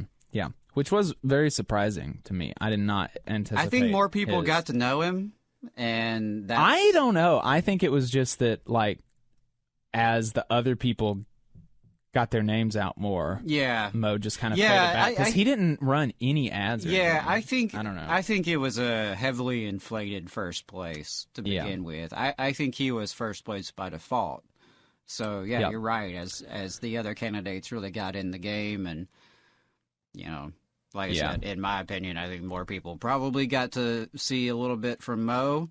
Because at the end of the day, all three of the major candidates are saying the same stuff. Mm-hmm. Their commercials and their campaigns they're all roughly the same. It's just kind of what personality do you want to carry that forward? Yeah. And who do you think? The big thing in this area is who do you think can bring home the bacon in federal dollars? And that is certainly not Mo. Right. Yeah, he's proven that. Yeah. And and yes, the irony of people who rail about how much they hate the federal government, whose being entire totally economy dependent is on the federal absolutely. government. Without the federal government, Alabama would be even more of a developing region. And of course, Huntsville, Alabama would be nothing without the federal government. On the other hand, Will Boyd is a preacher running unopposed in the Democratic primary. I've gotten to meet Will a few times. I've heard him speak. He's a very eloquent speaker. I think he seems very nice. Yeah, seems like a nice dude. He has not been endorsed by a council of bosses that was founded specifically for the purpose of fighting construction workers. And he did not attack his sister, who he knew to be telling the truth about their father's sexual assault claims. Talk about another sicko. Yeah, that is bonkers. That is bonkers. So, in other news, teacher morale is low. Says the president of the Jefferson County American Federation of Teachers, Marianne Hayward. She says, I don't think things have gotten any better over this year. Any teacher who was kind of thinking about it last year and just thought, well, I'll just do it one more year, I don't think they're going to stay for another year. So why do you think that is, Adam? Well, I think the pandemic only exposed and exacerbated existing problems and existing issues inside our schools. So I think that's probably a big part of it is the exhaustion, really, because the pandemic has been exhausting for educators. I know you wouldn't really get that from the media, especially national media has talked about remote learning, and remote learning has not been the common experience here in Alabama. Mm-hmm. There was the brief period, March of 2020, in the end of that school year. But outside of that, most of our school districts returned in person pretty quickly, throughout this school year. In fact, a lot of them didn't even have any sort of real protocols that would lead you to believe it was any different than, 2019 school year. But the absences just compound work and workload. Of course, I'm talking about the teachers who are absent because they're in quarantine or because they actually have COVID and are dealing with the effects of that. But then you have a massive amount of student absences. And for those of you who've never been a classroom teacher, you have to think about how much extra that adds to your plate, because you have to keep up with, little Johnny and little Jane who was out. What days were they out? What kind of makeup work can you send to them? How are you going to get them the makeup work? Is the makeup work going to be similar or the same to what you did in the classroom? Because there's a good chance it may not translate. And then you may have students who are taking the class online or remotely at the same time as you're teaching in person. And so now you've got a whole nother set of students and lessons and grades to keep up with.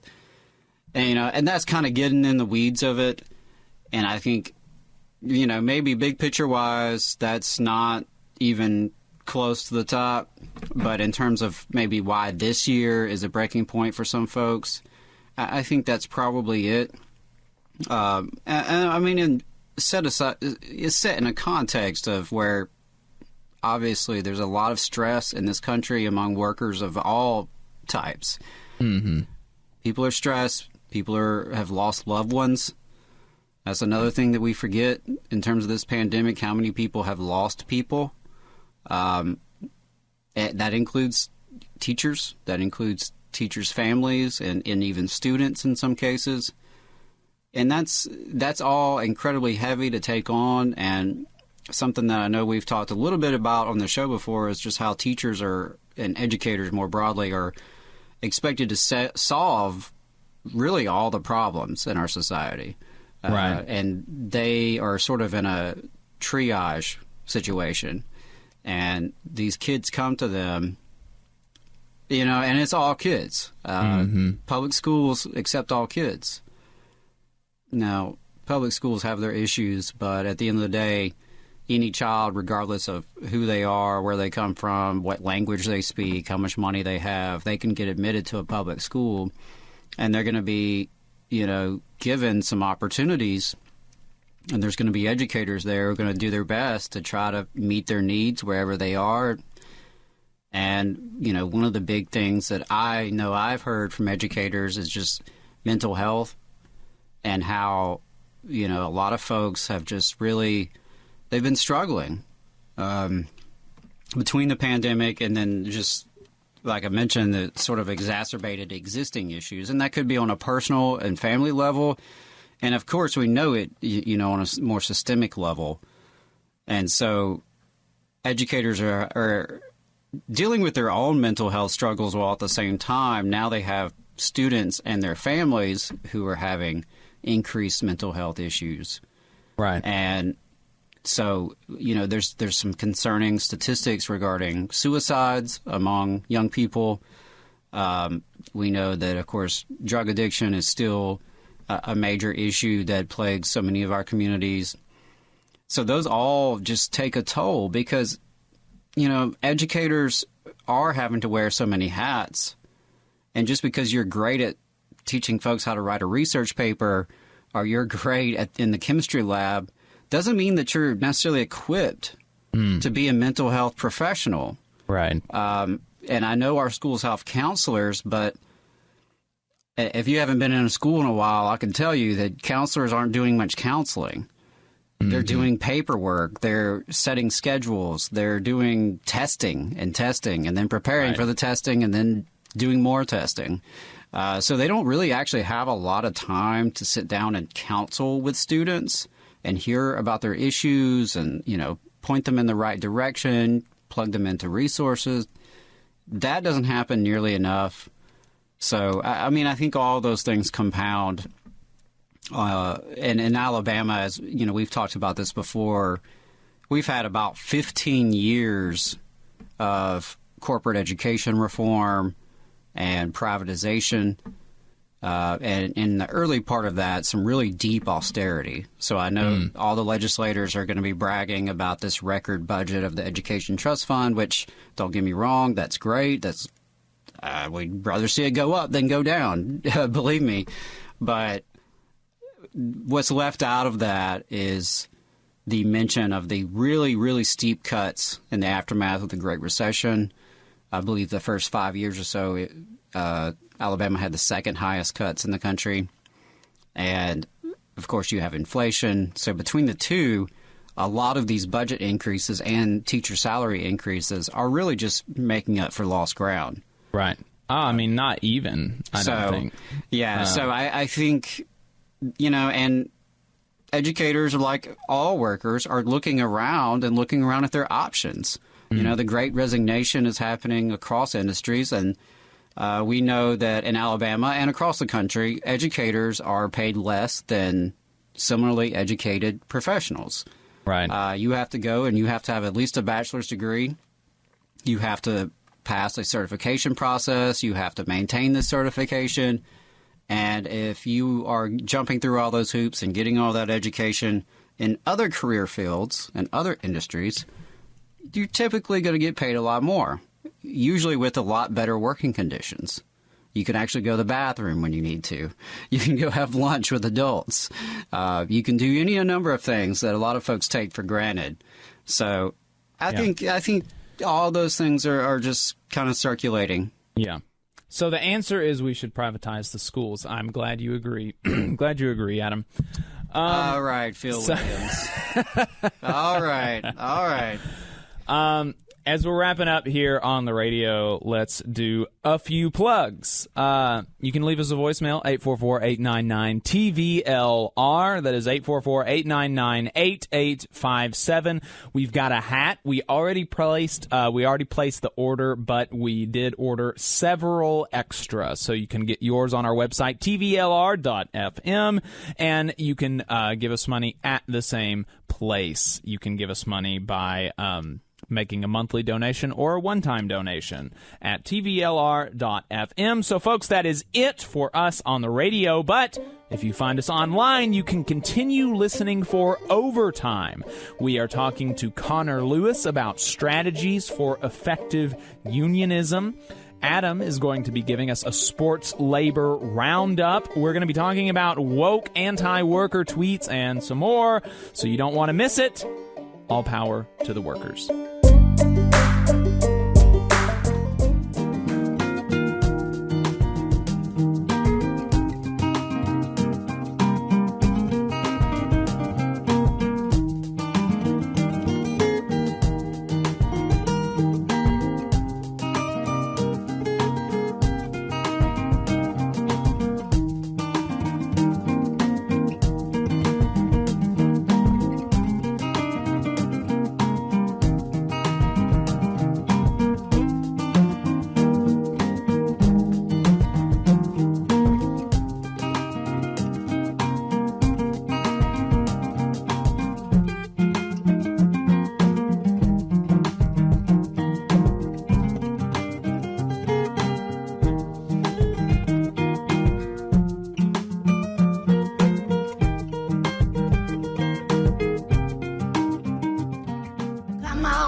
A battle in the heart of Alabama caught our attention. Coal miners in one community, they've been on strike now for months. Working as long as 12 hours a day, 7 days a week, in some of the most dangerous conditions. I really think that the labor movement is the single greatest force for democracy in the history of the United States.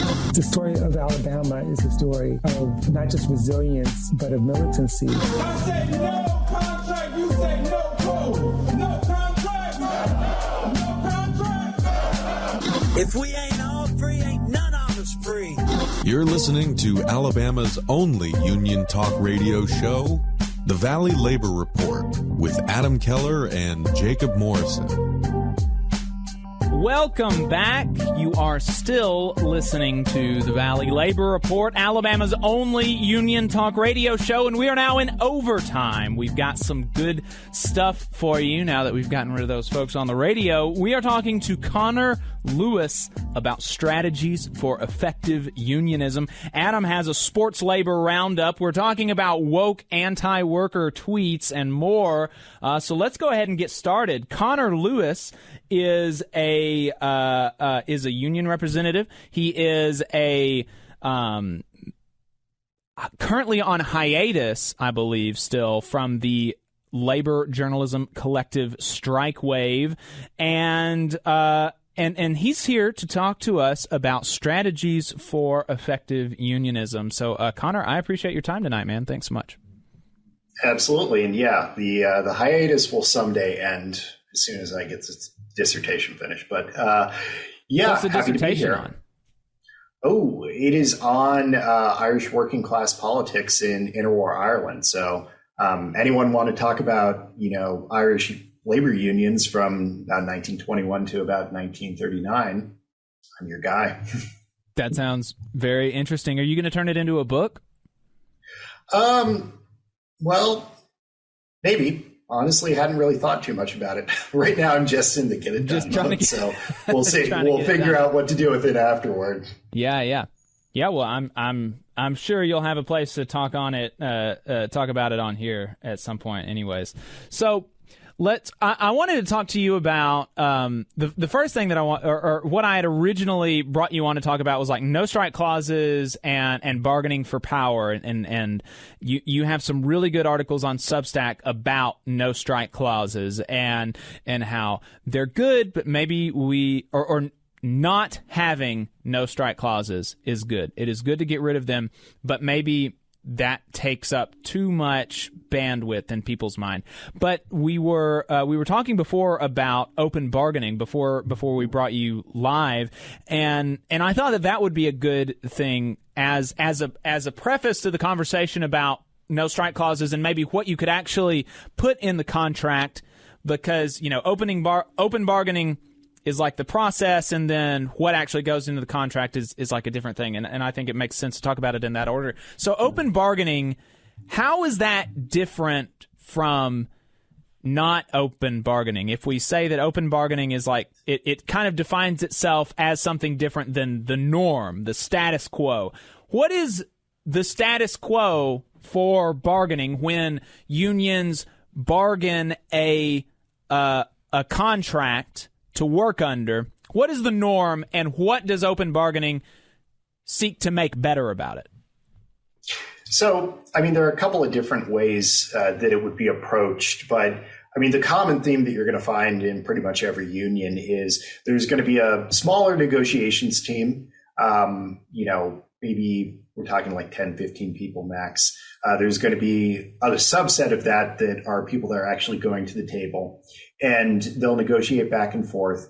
The average membership isn't really going to see a lot of the process. They may be surveyed before the bargaining process kicks off. There might be some informational kind of sharing and gathering, but realistically, an average bargaining update really doesn't tell you a whole lot more than did we meet? Did we make progress? When are we meeting next? It doesn't really tell you that much about what was proposed, what was discussed, what people are kind of in agreement on, where there's, a major sticking point. This is all kind of kept a lot quieter. And the traditional kind of thought process is that you want to keep that information contained. It becomes messy when it gets out there, and that you kind of want to keep that a little bit more under wraps. I think one of the things that especially a lot of education unions have really kind of pushed toward is approaching it differently. And some of the reason for this is because there are a couple of states where state statute actually requires open bargaining for education unions. And a lot of that was originally intended as kind of an anti-union attack, because the theory was, and we should actually distinguish between two types of open bargaining here. There's open bargaining that's like a public meeting that a person off the street can, walk in and watch a bargaining meeting. And then there's also open bargaining where any member of the union can attend as part of the union's team. And I think that even in the more extreme cases of any person is, can walk off the street, which is what happened in Denver when they struck a couple of years ago, unions have decided this is an organizing challenge, because they see the public as bringing in the public as a weapon against us. But if we organize the public to support us, then that's going to be a weapon against them. And so that's one component of it. But just generally, the idea of bigger bargaining, whether it's every single member is in there or just a much bigger group of people, that's been something that Jay McAlevey has really kind of gotten into this. But this is something that a lot of unions like the News Guild, especially, and a lot of education unions are really pushing for. And the idea is basically, look, there's really no good reason to shut your members out. I tell, my members when we're talking about putting together bargaining proposals that, look, we shouldn't put together a proposal that we're not willing to take to a person, a parent at drop off, hand them a copy of our proposal and say, look, we're willing to answer any questions you have. If we're not at a place where we feel that we can do that, then we've got some more work to do. And so if we're able to do that, then why are we concerned about information getting out? Why are we concerned about, opening up bargaining, involving more people? And the big thing there is that the more people you have involved, the more power you've got. And I've seen this play out, live. It really does put, management on the defensive. It really shifts the power dynamic in the room, and it makes members feel that much more invested in the process, which means that if you have to escalate later, they are much more willing to do so. Because, if you look at a typical kind of call for a strike, you may have had months of bargaining where members have gotten minimal updates. They really don't know what negotiations have looked like. And then suddenly they get, an email or a notice that, hey, there's a meeting, you need to come to it. And then suddenly they get all of this information dropped on them at once. And then someone saying, we need to strike. Well, it takes some time for them to get there. But if they've been there every step of the way, they're right there along with you. So, right. There are a lot of things that recommend it, but I think the biggest thing is it's unions turning more toward, we have numbers, we have power, and to use that most effectively, we need to make those members involved in the bargaining process. Right. I remember talking to some of the people on the bargaining committee for the NYU grad union, and they did open bargaining, and they said that they had members that said basically or said very similar things to what you're saying. Like, wow, I was so furious at how the administration was treating us that I was more than willing to go on strike, because I saw just how I saw more clearly than I had ever before how much disdain they had for working people and the people who made their campus run. So that being the case, why is it that is not the default? Why do unions do the smaller committees with maybe less substantial bargaining updates? I think a lot of it is just a culture of kind of that's how things have been done. And so that's how we're going to keep doing it. Which, when you look at some of the less than optimal gains that unions have been able to accomplish through that approach, my kind of thought process is, well, you've only managed to get this through that approach. What do you have to lose from trying something different? I think a lot of it is really just a preference for what they view as discipline. But I'll be honest, in my experiences with open bargaining, there's been a greater level of discipline from these bigger groups, because you take the time to educate them about what involvement means, why, you have one lead negotiator, why it's important that people, not just speak up in the middle of a bargaining meeting. There's a lot of, I think conflation of a small group of people as being more disciplined, being more controlled, but it's not necessarily. I think the other part is, it is, and legitimately, it is a little bit messier. You have to wrangle more people. And I don't mean that pejoratively, but, you've got to find a common ground for a much larger group of people, with maybe not a lot of time to work. And so there's a level of commitment to it that you really have to work through with a very intentional level of, we need to build consensus. We need people unified around our positions. We can't just, shove stuff through. We need to organize ourselves too, to make sure that we're all behind this is what our proposal is going to be. And it requires a lot of trust on the part of the members that they can look at the outcome, even an outcome that maybe they would have preferred a different proposal, and look at that and say, I think that this has been done fairly. I'm behind it, even though it's not what I would have picked. And so there's a lot of attention to that kind of organizing and building trust and process that does take a lot of time. And I'll be honest, I think a lot of it is that it does take a lot of time of the activists that are doing it. It takes a lot of time from the staff that are doing it. And understanding that, we got to figure out a way to do it, because we know that there are tools that are available to us that can get bigger gains for working people. And if the only, reason to not do it is, well, it takes a little bit more time, or it's a little bit more of a, drain on resources, well, hell, then let's work around those. Mm-hmm. Right. Yeah, and especially if it gets good results, it would be one thing if like, okay, this is an experiment that we're running, and we ran it a few times and it didn't really seem like it does much. But from obviously there's not been like a rigorous analysis, by a research department or anything like that on open bargaining that I'm aware of. But from I've never heard of an instance of open bargaining making it worse than you would have gotten.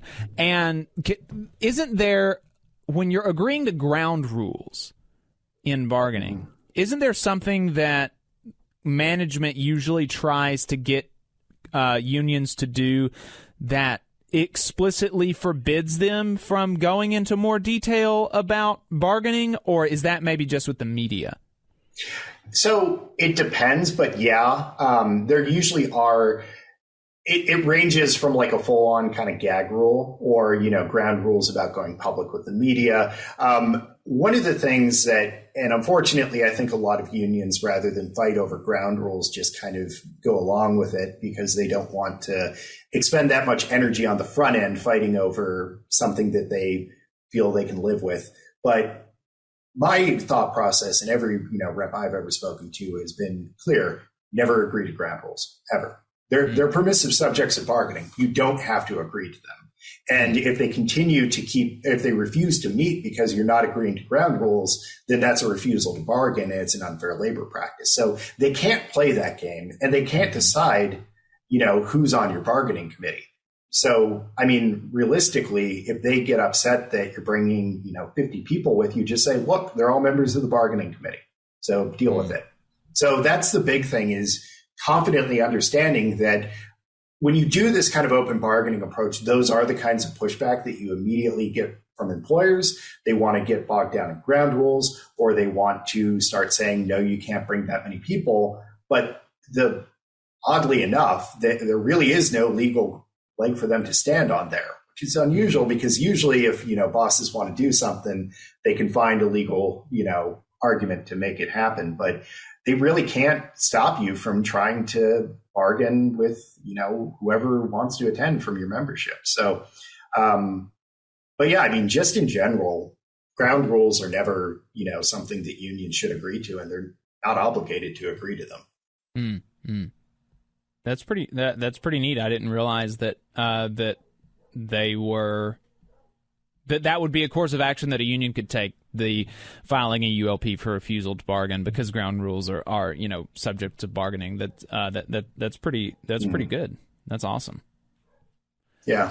So, I mean, it's one of those things that I feel like a lot of unions don't. I mean, understandably, let's say you've got 60 days, you're negotiating a successor agreement.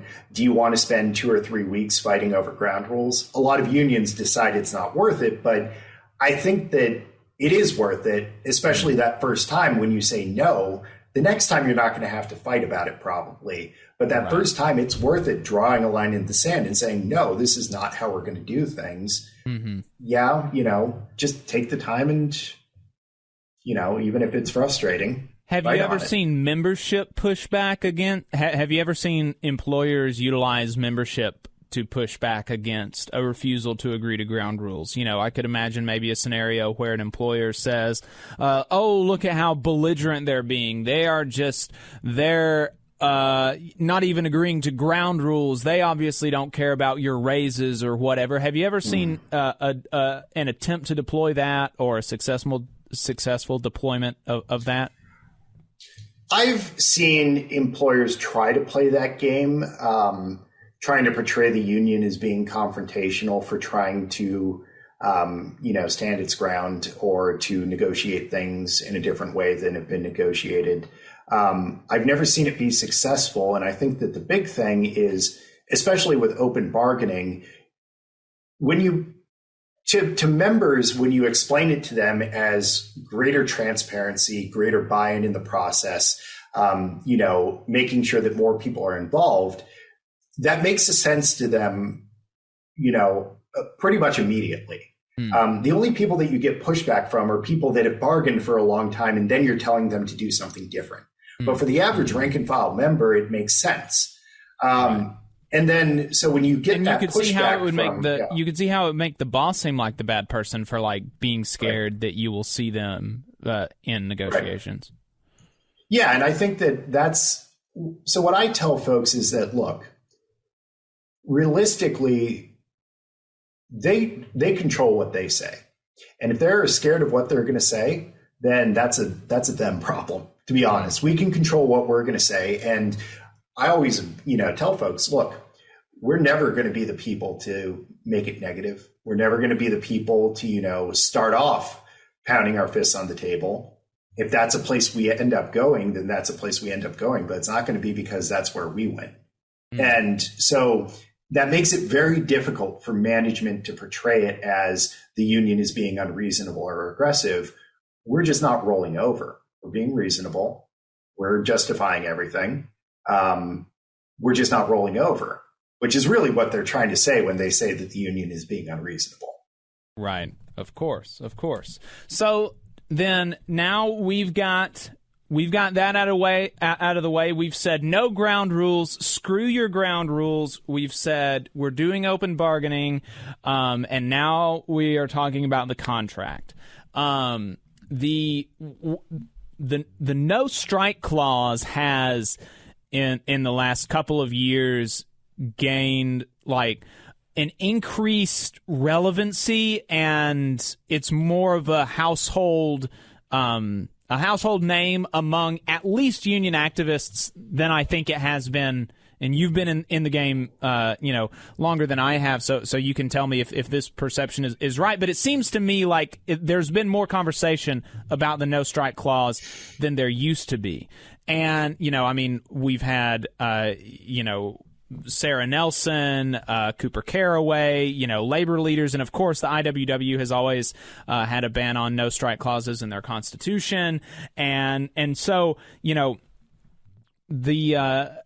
a no strike clause is a no strike, no lockout clause, and it says during the duration of the contract, you can't go on strike, and we're not going to lock you out. And basically, the argument from some labor militants is that this is just too much. This is too much power to give up, even if you get a no lockout clause. Saying that you're not going to strike is too much. That's our most powerful weapon, and we have to have it, and we have to be able to wield it anytime for any reason that we want, that we can get supermajority support for. So, Connor, first, just on the no strike clause, what are your thoughts about that clause being in contracts and the recent conversation about it, and my kind of understanding of it being a recent or more rejuvenated conversation in the recent past? Yeah, I think I'd agree that it's definitely come up a little bit more over the past couple of years. There have been some articles about no strike clauses and some attention paid to them, and some arguments that, no strike clauses are part of the reason that unions don't strike. I think that there's some value in unpacking that a little bit more. No strike clauses, effectively, like you said, and this is a point that's kind of often misinterpreted, they're saying that they won't strike during the duration of the agreement. And most of the time when we think about union strikes, it's during the context of collective bargaining. It's that you're on strike relative to, we're negotiating a new contract and we're on strike for better wages, ending two-tier, whatever it may be. That's not the kind of strikes that realistically are being addressed by these. These are really addressing more directly unfair labor practice strikes, and in a couple of legacy contracts, strikes are still preserved as a final stage in a grievance procedure. So it's really mostly referring to unfair labor practice strikes or grievance strikes, which really haven't been common for a long, long time. Really dating back to even, I would say, the 50s, when a lot of no-strike clauses became commonplace, especially following the Treaty of Detroit, which I'll definitely come back to. So I think that understanding what they do and don't do is important. And the flip side is, like you mentioned, it also includes a no-lockout clause, which for folks that aren't familiar, a lockout is basically, easy way to think of it is as an employer-initiated strike. They basically say, nope, you can't come to work. We're going to bring in scabs. So that, I think, is important to kind of drill down into, is when we're talking about no strike clauses, what are we actually talking about? I think it's fair to say that, no strike clauses, and there's a lot of really complicated case law that we could get into, but probably best not to. No strike clauses are a problem. They're legitimately a problem. And particularly, I think that you can point to a lot of instances over the past couple of years where there were legitimate health and safety issues that a strike would have been an important weapon to have to deal with emergent, health and safety issues that arbitration procedures, labor board procedures are just not equipped to work at that speed. You can't wait 5 months for an arbitration award when you're dealing with COVID in your hospital right now. And so I think that's one of the places that really highlighted some of the restrictions that no strike clauses impose. Though here's the one flip side to that. Depending on how the no strike clause is written, theoretically, you may still have been able to strike in those circumstances. It gets really complicated with contract interpretation and what it actually means to have a no strike clause. But I do think that, these are legitimate issues that, if I were bargaining a new agreement, I certainly wouldn't advise anyone to agree to one. The problem becomes when we get zeroed in on them as like the thing that needs to change, the thing that's stopping us from a more militant labor movement, the thing that we need to expend all of our energy on, which I think is a dead-end road for a couple of different reasons. Realistically, getting rid of no strike clauses that are part of current contracts requires an enormous amount of member education. It requires members being willing to bargain, with making that, a red line issue that we need an agreement without it. And it requires really a massive campaign to pressure an employer to even consider it, because stuff like that, along with like management rights clauses, are typically understood to be, once those things are in your agreement, it's going to take an act of God to get them out. So the question then to me becomes, okay, are there other ways to give us more opportunities to strike? And that's where I think that we need to kind of focus more of our energy, is not on the no strike clause, but how do we give ourselves more opportunities to strike? Gotcha. And so why do you feel why is that your approach then to no strike clauses as opposed to open bargaining, let's say, or not agreeing to ground rules, because I could hear somebody saying that, okay, well, you admitted that maybe open bargaining takes a lot of work, but it's worth it and you should do it. Why would you look for other things than the no strike clause, even though, like you said, it would take a lot of work to get rid of a no strike clause? So I think that one of the things is there are actually, I think, preferable options that are available to us if we look at the history of when no strike clauses became prevalent.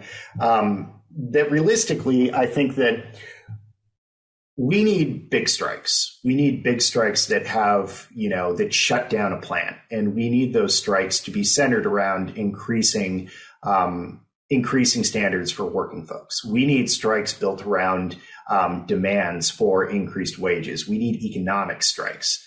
Technically, they're almost always unfair labor practice strikes to make sure that there are protections, but we need those strikes over raising standards. And I don't think that necessarily focusing on grievance strikes or ULP strikes are necessarily where we want to focus our energies. And we have a tool that's available to us that's much easier to control that can deliver those opportunities for big economic strikes. And this gets back to, I said I was going to go back to the Treaty of Detroit, which is one of the places where no strike clauses became really prevalent, along with the UAW basically throwing labor under the bus on conceding rights of management. The big thing that UAW conceded, and the thing that the automakers really wanted more than anything else, was a 5-year contract. And the reason they wanted that is because they wanted labor peace. And prior to that, contracts were typically 1 to 2 years. You would annually have strikes over agreements. And this was just something that was institutionalized. People struck annually at the expiration of the agreement. And this is the point where the UAW and other industrial unions especially were driving up standards significantly in the post-war era. And it's because they had institutionalized this kind of militancy and tied it directly to, we are bargaining over your wages, your benefits, and the strike weapon is just one of the things that we do. And there was that buy-in, and it was part of the labor culture. 5 years is a long time. And there are no interruptions in production. And it allows that time for people to get complacent, for that culture of like striking to kind of wither. And trying to like rev up people for a strike after a 5-year agreement is like trying to start a car engine when it's like 20 below. It's not an easy task. And so the thing that labor has lost sight of is that the 5-year agreement was originally a huge concession. Now, a lot of unions, especially ones that are bargaining healthcare, almost want that 5-year agreement because their mentality is that we're just trying to lock things in and hold the line against losing. They've lost that idea that we can go on the offensive. They've lost the idea of, thinking about ways to expand benefits, to expand rights. And realistically, I think that a big part of that is to dramatically shorten the length of contracts. And realistically, I think that we have far more control over that in negotiations than we do over a no strike clause. So, I mean, if we agree to a 1-year agreement, we agree to a 2-year agreement, then that starts turning around the lack of strikes, the lack of institutional culture of militancy, because then striking just becomes part of negotiations, and negotiations happen much more frequently. And the other part is it keeps members more militant because, again, you don't have that cooling off period. So you have, even in the 1 to 2 years, all of those fights over contract implementation, over grievances. It allows you to keep that pressure on employers much, much more effectively than if you agree to a 5-year deal, and then it's a struggle to keep things, keep folks engaged and to keep things going. So I really do think that length of contract is one of the keys here that folks need to focus on.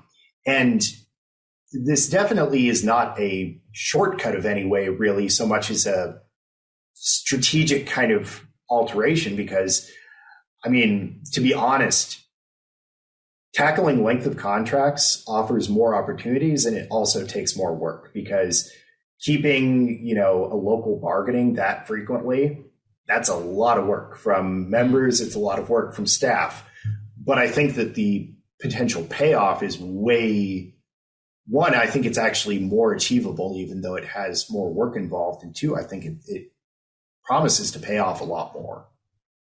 Right. Especially if you're looking at my local, for instance, has like 29 different contracts that we administer. So, like 29 different contracts, being bargained every year, every other year. That would definitely be a lot of work.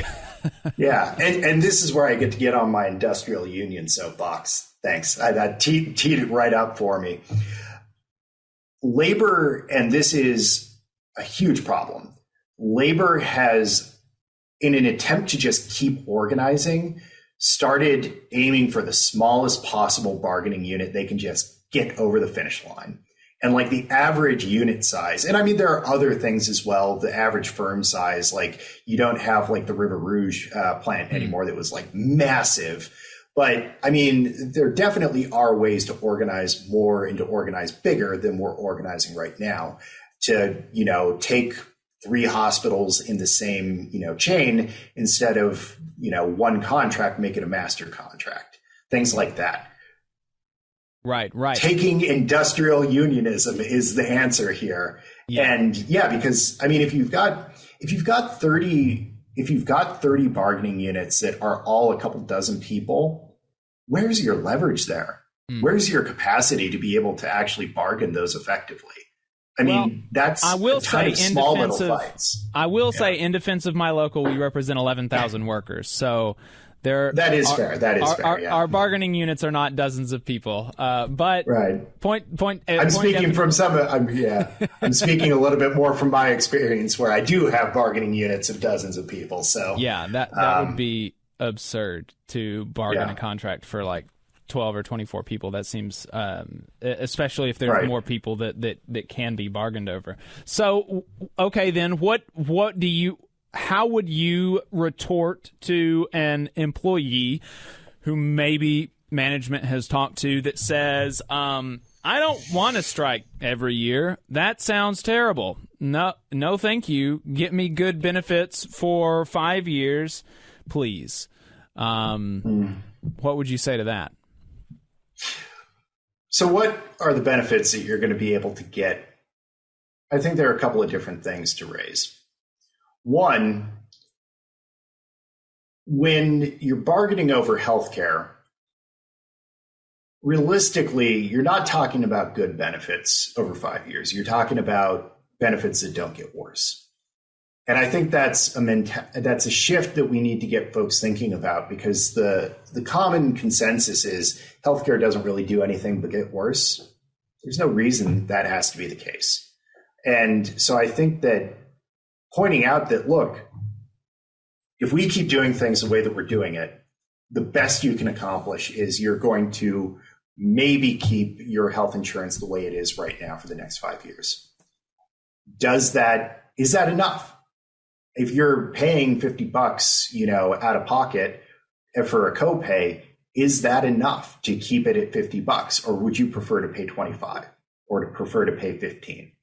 We're never going to fix it unless we change something about how we're approaching this. And so I think that gets into that whole, question of raising people's expectations about what they should want, that they should want more than just, keeping things from getting worse. I think the other part of it is that, look, emphasizing to people, we're no union of which I'm aware will walk away from the right deal and go on strike, even though they have a fair settlement staring them in the face. They always, and the best unions go into negotiations prepared for the eventuality that they're going to strike. But if the right deal is on the table, nobody is going to walk away from that. Right. And so ultimately, if they strike, that just tells you what your employer thinks of you, what your employer is willing to give you. And that's not something that, of course, anyone wants to do, but that's something where I think it's important to lay the blame on the people that are ultimately responsible, which is your employer won't give you a fair deal. Now, there's still going to be folks that's just not going to be enough for them. But I do think that's where it comes back to open bargaining. When those folks actually see with their own eyes what management says at the bargaining table, That is an eye-opening experience. And that's an eye-opening experience that every single union member should have. Right. Yeah, here. Well, so what are some other things that that folks should be bargaining for in their contracts, along with shorter contract periods? So I think that, and this is going to differ depending on the workplace, but here's one of the things that unions don't think enough about. And part of it is because there isn't really so much an overall kind of political analysis or power analysis or even commitment to kind of building power more generally. Contracts are basically codifying a set of power relationships kind of frozen in time. And kind of the goal of bargaining is to get yourself into the best position before those power relationships kind of freeze into the agreement. That doesn't mean that they don't kind of shift and are contested throughout the duration of the agreement, but it's a war of position. And thinking bigger picture about what can we tackle that will make us more powerful, will give us greater rights, will make it more possible next time to accomplish more. And there are a lot of different things that I think could play into that. One of the things that, again, it's one of those things that's very difficult to get out, but I think that it should be in the conversation just alongside talking about no strike clauses, is management rights. More than no strike clauses, more than anything else, management rights, and the UAW conceding those in 1955 was one of the biggest strategic errors that organized labor has ever made. Because we shouldn't concede that there is such a thing as management rights. Every right the management has is a stolen right from workers. So realistically, like, that is one of the key things that we should be zeroed in on, is just chipping away and chipping away and chipping away at management rights. And the idea, whether it's in a management rights clause or if it's even just kind of implicit in some other language, that, I mean, the contract is for the workers.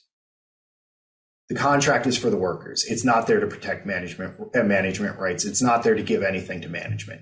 That is there for the workers. The other thing that I think is really just a general area that's important to kind of more aggressively wade in on is hiring. And this is an area where management loses their minds the second that you start wading in on hiring.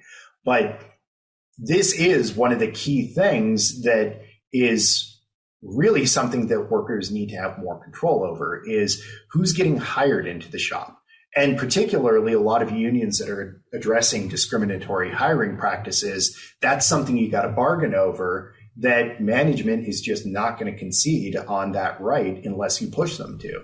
And I know that this is something, and I can't remember the exact provisions that they were going after. I think that there were some diversity requirements, but the News Guild particularly really fought hard over some provisions with hiring, and actually won against Condé Nast, which, I mean, they were going up against a massive corporation and still won on some of the core rights of management that management will, die on the hill of defending those. And a lot of it is because they did open bargaining and they had credible strike threats. So I think that these are all things, just big picture. You need to think about the power relationship between labor and management, and you've got to figure out, okay, yes, we short-term want to get rid of two-tier. We short-term want to increase our pension, contribution, but we can't ignore the bigger picture. We can't ignore where are we going to be in the next contract. And you can't just focus purely on the bread and butter and not look at what's going to put us into a position to ask for more next time. And that's when you have to start getting into looking at those power things. Right. Yeah, I remember that, that they were able to get some, I believe, maybe it was not the Condé Nast one, but there was one, the GMG group, the Gizmodo group, they got included that 40% of people, or maybe 50 or 60%, a certain percent of people at the hiring stage or at the interview stage would be from, X group or something like that. So yeah, that's I totally agree. Yeah, and I was going to jump in here because you're really speaking some truth here. And I was taking notes, honestly, because I really loved a lot of what you said. I think looking at hiring and management rights are two of the biggies that all unions should be looking at. Yeah, and Jacob, you mentioned the Gizmodo workers. That was important to see that in that industry, but I'd love to see it spread to other industries because there are, bad hiring practices across the economy. We see bias and discrimination. We also see how, you and I are both education background, and we see how teachers and other educators are deprofessionalized, and how, standards are continually lowered to enter the profession, while at the same time, the same folks doing that are demanding more accountability. So those are all issues that I think are worth pursuing in bargaining. But there were a couple other things I just wanted to highlight, kind of reflecting on some things you said. And the one that resonated the most maybe was, the raising of expectations beyond just things not getting worse. And I think so many of us across the working class and specifically many of our unions have gotten into that rut, basically, of that's the best we can do is just make sure it doesn't get worse. Just try to manage a status quo that is, we hope, not going to decline or deteriorate even more. And we can, you're talking big picture here, and I think that's the way to look at it. If we look at it big picture, wages in this country peaked around 1973 or so.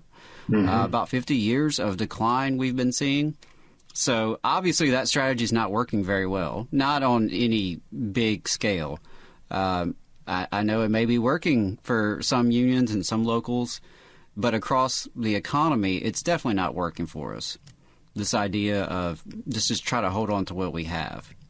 And we see that as a reflection of power. And that's really, I really like what your emphasis on the power relationship, because, and here's another thing, I jotted down was the contract is sort of a snapshot of the power relations at the time between the union and the boss, wherever that may be. And I think more folks in the labor movement have to look at that big picture and look at power. Where does it come from? Who has it? How much do we have versus how much do they have? And how do we change that? And that should be in the foreground of not just every bargaining session, but really what we do and how we operate. And another, I'll leave it with this. One last thing you mentioned in terms of open bargaining and some of the benefits there. And I think that is so true. If you as a worker, if you've never had the opportunity to sit down in person and hear what your employers have to say about you and what their attorneys have to say about you, it can be a life-changing experience. It can really give you a new perspective on your job and the people who, manage you, the people who sign your paychecks. And I think that's something that not just every union member, but every worker deserves. And, I know there are folks listening who do not currently belong to a union or maybe don't even see themselves having that opportunity yet. And this is a good opportunity for us to plug why unions are good. Because you can actually have that opportunity to democratically organize, to get people together as a group, to go into your employer's office and sit down and hammer out a contract that's going to govern not just your pay and benefits, but your working conditions, and hopefully soon, your hiring practices and other issues on the job. And that is an opportunity that, about 90% of the workers in this country currently do not have. And so I know sometimes on the show and the three of us, we have some critiques of the labor movement as it stands today. And I think that's important. We have to have critique. That's how we get better. But it's also a good time to reflect on how even in the areas where labor needs to improve drastically, it's still night and day compared to what so many of our working class brothers and sisters are out here facing without the protections of a union, without the opportunities to organize inside of a union. So keep it up, Connor. I love the big picture analysis and the focus on power relations. That's what we need more of in this movement. Yeah, and I will say, I will end on like a note of maybe optimism. I think that one of the things that's been most encouraging to me over the past couple of years, and really dating, I think, back to the West Virginia strikes, which, that was, and this is probably not appreciated nearly enough. That was not a teacher strike. That was an education worker strike. That was an industrial strike. And I think that more and more, you've seen a lot of support staff unions and, professional staff unions tying their, strikes together in a way that just has not ever been a norm. Like in Minneapolis right now, both support staff and professionals are on strike. In Sacramento, both support staff and professionals are on strike. In two different unions, the teachers are NEA and the support staff are SEIU. And you've seen that kind of like understanding that, one, we have a common cause, and two, that we are so much more powerful together. And it's those kinds of fights that we need, because it's not, the little strike here, the little strike there. It's how do you bring more people into struggle with the boss class? How do you bring people into big fights with the boss class? And I got to say that, there is a lot of signs that unions and union activists and union leaders are getting it. Yeah, absolutely. I agree with that. It seems like there is a new energy. I don't know how much of that's just a reflection of our material conditions around us and how much of it is, a new generation of activists and organizers such as yourself. But I think it is an optimistic time, I think, for those of us who care about the labor movement, who want to see it grow. As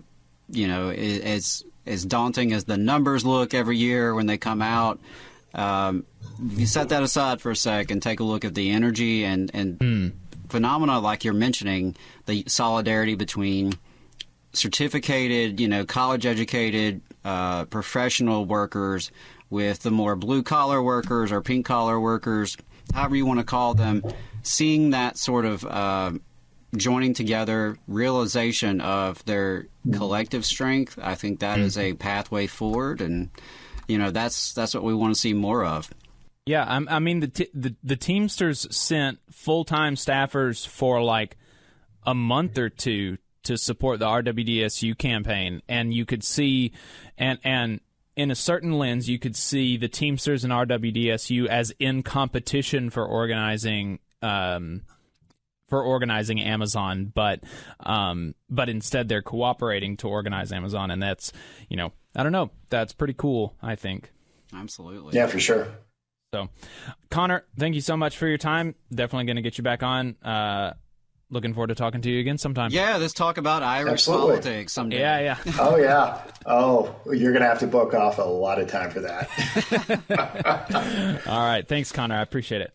Thank you. All right. Thanks. All right. So Adam has created a sports labor roundup for us this week. So Adam, talk to us about what's been going on in the last little bit with the sports balls. Sure. I guess since this is the first time we're doing this segment, I'll give a little bit of introduction here. I know that I can't be the only person who's really into unions who's also a sports fan. I know that person is not Jacob, but but I'm one of those people. I played sports when I was young. I was always short and scrawny and slow. So, and uncoordinated. Not a great combination to be an athlete. Had plenty of heart, but that'll only take you so far. But in addition to, playing sports like many folks, especially here in the South, grew up watching sports, big football fan, New Orleans Saints fan, and college football, of course, Atlanta Braves. I was always into basketball. I remember the Jordan years. That's one of my early memories of the first house I ever lived in, was watching Michael Jordan and the iconic Bulls team take down Karl Malone and the Utah Jazz. So I have a lot of fond memories of sports, and it's one of the connections I still have to my native Mississippi, where I'm from. And I also remember labor coming up in the sports conversation. I think I've mentioned on the show before that, really until the last few years, I recall hearing about unions and strikes and collective bargaining agreements more from ESPN than CNN. In the context of professional athletes who are all unionized, and some of the disputes they would have with the owners, who are mostly billionaires. So that's something that also has resonated with me, and I just got the idea that maybe we should talk a little bit about sports from the labor perspective. And, I know that's not new. There's some really great folks out here doing that kind of work already. But I wanted to just touch on a few of the major issues that have happened in sports over the past month or so. And if you guys are interested and if you want to hear more, be happy to do this, every month and just kind of take a look at sports, but from a labor unionist perspective and not just a typical fan perspective. Or oftentimes what we get from sports media is very much from the owner's perspective or from the league perspective. And that's not what we're about on this show. We're about the people. We're about the workers who actually create the wealth, not the bosses, not the profits. So on that note, I think we should start with baseball. Jacob mentioned baseball from Jonah Furman's update, Who Gets the Bird? And by now you know that the Players Union has agreed with the Major League Baseball League, and the lockout has ended. So I wanted to point to a great article by Dave Zirin. He is the sports editor of The Nation. He also has the Edge of Sports podcast. He's written quite a bit of books about these kinds of issues. But he had a great article, Baseball is Back.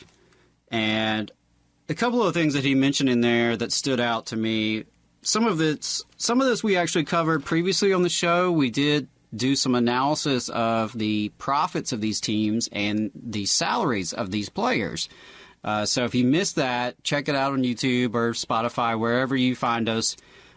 Jacob pulled some charts. We also had some help from our friends at the Means Morning News, who did a great segment on this. But baseball is back. But that's really no thanks to the owners. The union had to fight incredibly hard to end this lockout. It lasted, if I'm not mistaken, 99 days the lockout lasted. And, of course, contract negotiations would have started even well before then. So we're talking about, quite a lengthy process that the league and its owners were really refusing to bargain in good faith. And I think that has been widely recognized, even in sports media. And that's something that I've been pleasantly surprised about, is that it seems like most folks kind of knew who the good guys and the bad guys were in this situation. And it was easy because the billionaire owners made it easy in this case. But sometimes that's a lot harder to parse out because folks hear about some massive salaries. You hear about big-time athletes like LeBron James or Tom Brady who command these massive contracts, and they command advertising deals. They start their own companies. But the truth is that is not the average athlete's experience. And in fact, there are, regardless of what, sports you're talking about or what league you're talking about, the athletes tend to have short careers and make far, far below the, big time numbers that tend to grab the attention. So back to baseball. Baseball is back. A couple of the highlights: the median salary, which has decreased over the past 7 years, 33%. Hopefully that's going to be changing now. They did increase the minimum salary by 23%. But one thing that they did not secure in this contract that I know they were fighting for was a wage or a salary floor for the team as a whole. In other words, a certain threshold that every baseball club would have to spend on their salaries. And the reason why that's relevant, the reason why the players were advocating for this is because you have, I mean, if you're a fan, you know this, you have numerous teams, particularly in baseball, that tank every year. They intentionally lose for multiple reasons. Sometimes it's strategic. They think, hey, if we lose now and we lose next year, you know, in a couple of years, we'll have enough draft picks, we'll have enough money in the bank, we can, you know, go all in, and that's when we'll recover.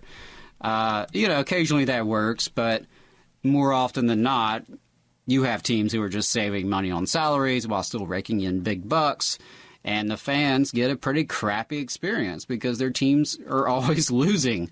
Nobody wants to go see a team that sucks. But there are plenty of owners in baseball who intentionally make it the case, but still want to charge outrageous prices to get into the games. And a lot of fans have been priced out of, you know, not just baseball, but all sporting events. And that all leads me to a certain senator from Vermont, Senator Bernie Sanders. For those of you who are not familiar with a little bit of his backstory, it was actually seeing the Brooklyn Dodgers pulled out from his community that got him into politics in a lot of ways. That really helped him understand the ways in which corporate power can affect communities. So he's always kind of had this thing about baseball. And now I'm pretty sure Major League Baseball is not too happy about this because he has actually proposed legislation called the Save American Baseball Act. And what this legislation would do is remove the exemptions that MLB has under the Sherman Antitrust Act. Sherman Antitrust Act, it's over 100 years old. It was part of the trust busting when, you know, the progressive movement was able to push to where the federal government would actually break up some of these monopolies. You can look around and see that they haven't done a very good job of that as of late or the last few decades. But it's there. But not for Major League Baseball. MLB actually has special exemptions from this trust-busting act. And not even other professional leagues have this degree of exemption. So it sets up a monopoly that the Major League Baseball and its owners have over professional baseball. And, you know, of course, they're all capitalists, but they don't necessarily love competition. So Bernie has put this act out. So far, he's the only sponsor, at least, you know, as the time I was researching this. But we'll see if it gains traction because, you know, this could really shake things up. This could shake things up in terms of the power of the players to bargain. Because, like, right now, if someone tried to start another professional league to rival MLB, you know, the players who got involved could be blacklisted, the coaches, everyone involved. I mean, it would be near impossible to get off the ground. Even without the, you know, protections MLB enjoys, it still would be difficult, but it certainly could shake things up. And when the agreement was signed between the union and the league, here's what Senator Sanders had to say.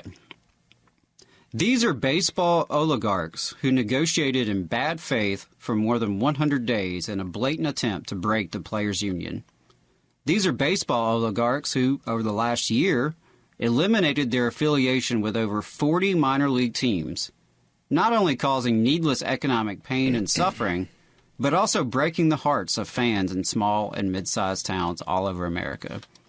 It would not surprise you to learn that Burlington, Vermont was one of those cities and towns that had their minor league baseball team taken away. So, again, obviously it's quite personal for Senator Sanders, and I really applaud him for taking this stand. Moving on to football, even though it's March, football always seems to dominate the sports headlines. And I wanted to point out that about a month or so ago, Brian Flores was hired as a defensive coach for the Pittsburgh Steelers. Head coach of the Pittsburgh Steelers, Mike Tomlin, is one of the only African-American coaches we've had in the NFL in a little while, or who was at the time he was the only one. I believe there have been some new hires recently, but the reason that's important is because Flores was fired as the head coach of the Miami Dolphins after this past season, despite having a decent enough record. There were certainly plenty of coaches who would have earned a firing well before him, and he felt it was BS, as many of us did. So he filed a lawsuit, and he is pursuing it as a class action discrimination lawsuit. And that's something that, so MLB is looking at being shaken up by Congress. This lawsuit could really shake things up in the NFL. And, a couple of things that he pointed out in his discrimination suit is that you have 32 owners of these teams, most of them billionaires. None of them are black. But 70% of the NFL players are black. There is a massive disparity in who is playing versus who is coaching, owning, managing these teams. And so you have folks who are profiting off of the labor of a majority black workforce. Doesn't reflect the diversity of their workforce.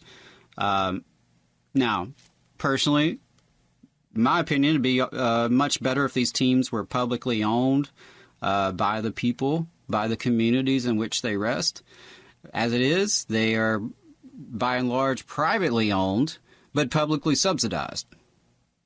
Because in case after case after case, these teams manage to get cities to build new stadiums for them and to write them these massive subsidies and tax incentives to stay in a city.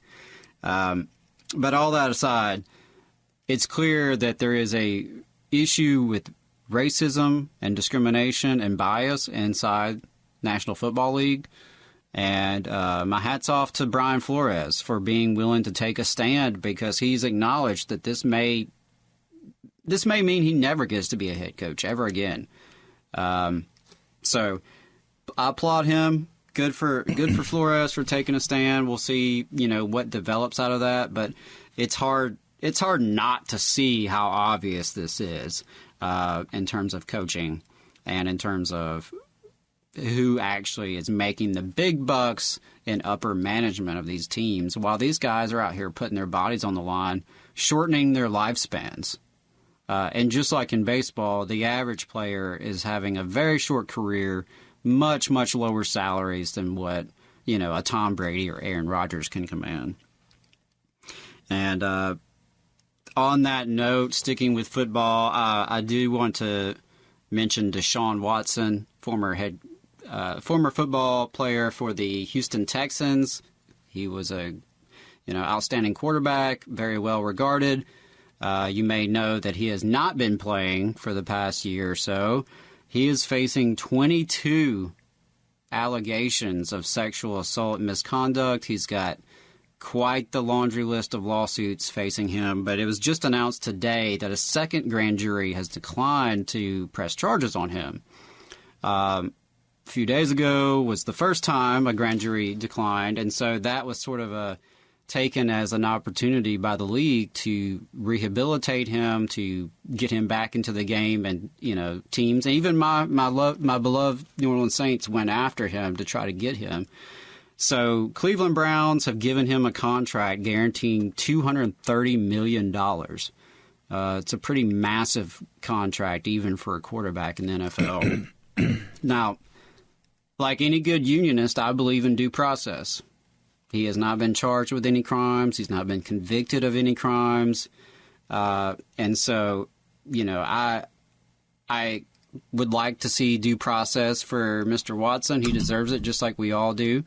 Certainly want to see justice for all of the alleged victims. But the only reason I bring it up is because it's hard to process that, here we have a guy who, best case scenario is coming with a lot of baggage. He's getting a record contract. And yet Colin Kaepernick is still at home. Can't get a contract. Can't even hardly get a workout. And, Kaepernick, before anyone says anything, is not as good as Deshaun Watson. There's no dispute about that. No one would say that he's the better quarterback, but he's damn sure better than plenty of the quarterbacks who have contracts and who have even started games over the past 5 years. So, shout out to Colin Kaepernick. It's BS that you're still at home. I hate that you're not getting a contract, but hopefully that'll change. Again, it's hard to justify that you've got a guy with 22 allegations out there and somehow that's acceptable baggage to not only get a contract but to get a record contract. But yet Colin Kaepernick, because of his protest and the protest that really he helped kick off inside the football league and the issues of racism he pointed to inside football, but also inside of our broader society and with policing in particular, he's too controversial. He can't even get, a spot on the bench. All right. Yeah. Last thing I'll say is shout out to the women's soccer team. The National Women's Soccer Union actually won a historic contract last month. And now the union's only been around since 2017. They organized in the face of some pretty terrible conditions. I was not aware of this until researching this. I saw the news for the contract, but it wasn't until just recently I realized that before this contract, these women for the National Women's Soccer League had a starting salary of $22,000. Woo! $22,000. And so one of the campaign, associated with their contract campaign was a hashtag, no more side hustles. Because as you can imagine, at $22,000, most of these women were having to take on second and third jobs. As professional athletes, that's quite difficult to do, to manage your schedule. You're traveling, you have a very demanding workout schedule, and you're still having to have side hustles just to make your rent. It's astounding. So the National Women's Soccer Union has been bargaining since 2020, and like I said, just last month they were able to secure this historic contract, including a 160% increase in the minimum salary. So they did get it up to, $35,000. Still pretty low, but that's a pretty dramatic increase. So shout out to the women of the soccer league who've done this. It will come as no surprise that it took a credible strike threat to get their win. Those tend to get results. Right. They made it clear they were prepared to stop work, that they were prepared not to show up to training camp, and lo and behold, the Board of Governors was able to finally, after nearly 2 years of negotiation, sign a contract. So, all that said, professional athletes are workers. They sell their labor in exchange for a salary. Many of them are much more highly compensated than any of us on this show or listening to this show, but they are workers nonetheless. And so whenever there is a dispute between workers and management, we know what side we're on. Absolutely. So there was a report that came out last week showing that 40% of Alabama workers are making less than $15 an hour. That is wild. 40% of Alabama workers, that is 45 out of 52 states and territories. Love it.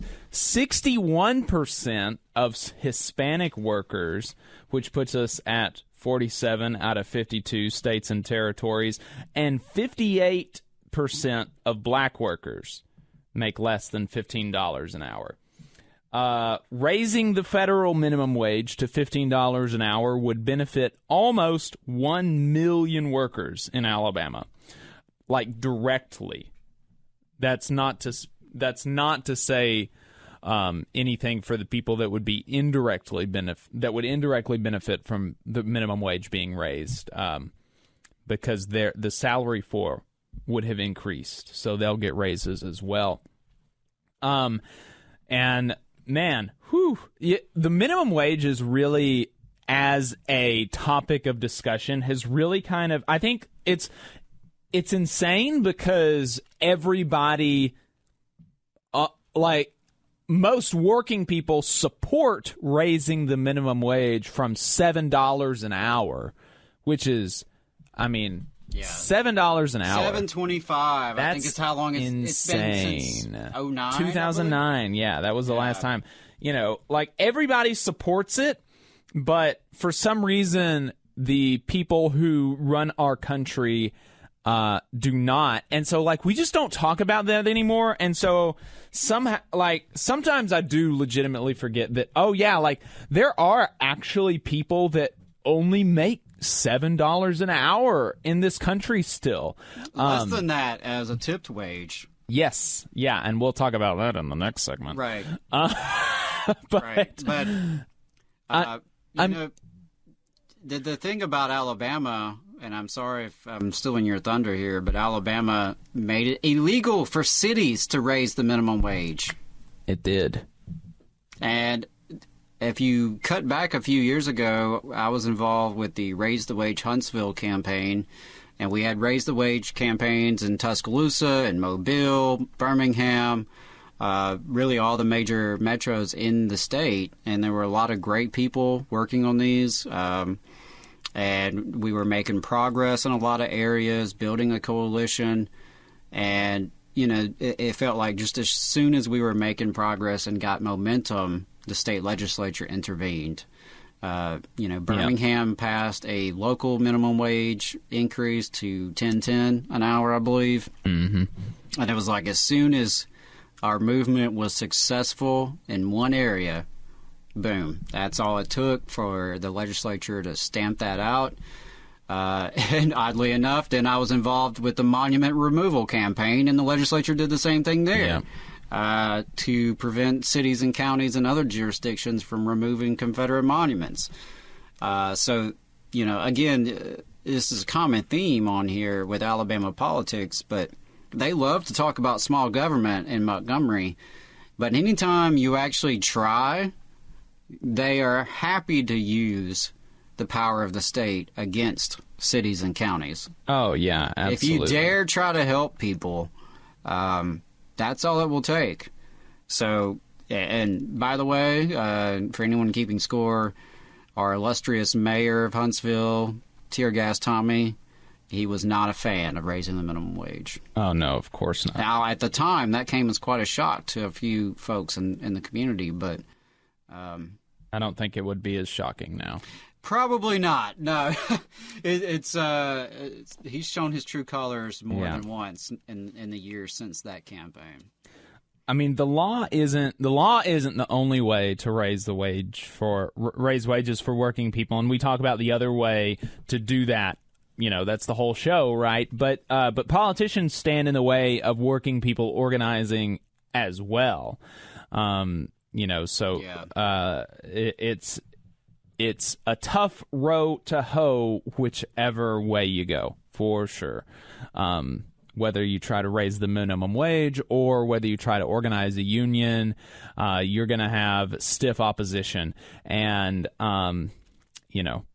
And I think now looking back on it, what I wish that we had done, those of us who were in the Raise the Wage movement, is just keep pushing and not let the state legislature, deflate us like they did. Because I think hindsight's 2020, but maybe if we had kept building this coalition, we could have gained ground in other ways, whether that's, reversing the law or getting cities to disobey the law, or maybe most importantly, actually helping leveraging that into organizing in workplaces, and building unions that secure those wages as opposed to governments. Yeah, I mean, the places that people always point to with the highest minimum wages, like Norway and Denmark, and all these places that the minimum wage is like $22 an hour. They don't actually have a law that has a minimum wage. But the unions are so powerful that literally nobody in the country makes less than the equivalent of $22 an hour. And guess what? You can still afford Big Macs. Yeah, Big Macs over there are that's the thing that we're supposed to believe, that if we don't have 896,000 desperate workers in Alabama working at poverty wages, starvation wages, that the rest of you won't be able to get your treats. Right. Yeah, you weren't here for this, I don't think, but we had Stephen Robbins on. He's an immigration attorney talking about immigration one day, and we had a caller. I remember that, actually. Yeah, I think maybe I was hanging out in the studio with you and David at the time. But we had a caller say something about, maybe they shouldn't be deported, but what if the lettuce price increases? And it's like, no, maybe it was it bananas? The bananas, and it was something like, oh, well, but if you give them more rights and they get paid more, then what's going to happen to the price of it? And it's like, okay, so for one, if that happens, we should... We'll be all right. We'll be all right, right? If the price of cheap lettuce is that people have to be slaves, basically, then maybe I just shouldn't have cheap lettuce. Maybe that just shouldn't be a thing that we have in the country, right? Yeah. If that's what it takes. But on the other hand, there's no evidence that that's what would actually happen. Yeah, I mean, but it's an interesting thing that you brought up, because it does force us to think about the products that we consume, the services that we consume, and how much around us in our life, both necessities and luxuries, only exist because there are people being super exploited at starvation wages, or in dangerous conditions, or at the threat of deportation, or in many cases all of those and more. And that's not something that people like to think about. But it's something that we have to think about if we're going to address it, if we're going to change this, and certainly if we're going to build a better future that doesn't rely on that. Yeah. Speaking of the minimum wage, though, you mentioned that the tipped minimum wage is less than the regular minimum wage. So the tipped minimum wage in Alabama is $2.13 an hour. I am intimately aware of the tipped minimum wage because I worked under the tipped minimum wage for 3 years, and during that time I was promoted to server manager, which was not really a management position. It was like I got to do everything that a manager does except for having hiring and firing power, and I also had to close a restaurant at 2 a.m. So all the duties, but none of the authority. Yeah. But I didn't tell you what I got in return. I got a sweet $5 an hour for all of that extra work. So, yeah, I was a manager at a restaurant for $5 an hour. But the reason that we did that is because, like, they gave us two options, basically, and they said that, okay, you can either just be... And it was all like there were different hourly rates for different positions, right? So you didn't, as an individual, make X amount of money. You made however much that you made for the position that you were working that shift. So whenever it was my shift, whenever it was a shift that I needed to server manage, I had the option of either making $5 an hour and waiting tables and waiting tables on top of everything else that I had to do to make the restaurant run, or I could forego my tables and make $12 an hour. And I made more money taking $5 an hour and waiting tables on top of everything else. So that's what I ended up doing. But anyway, all of this to say, like if you go to a restaurant where you're being served, you got to tip. It's not an option.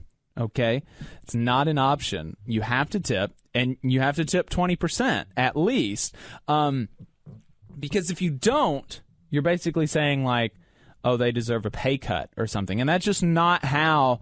That's not how jobs work in the country. Like you can be disciplined, but to say that okay, your punishment for for not doing work not doing work as good today is that, you don't get money for dinner or you're not going to be able to make rent or something, like that's just it's not appropriate. And we can obviously talk about, the origins of tipping and how it's like racist and how it's like not good. And we should not have a culture of mandatory tipping and we should definitely be like more upset. We should be upset at people who don't tip, obviously, but we should be more upset at bosses who take advantage of this. Because we as customers are subsidizing their low wages. Right.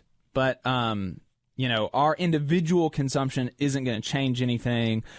What's going to change is if we pass laws or if we get these people to unionize or if we help these people organize and fight for themselves and stuff like that. So, it's not going to be. But anyway, all this to say that I was told on Twitter that not tipping could potentially be anti-racist.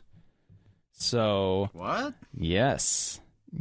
So here's the argument from from one of the scholars of the 1619 Project at the New York Times.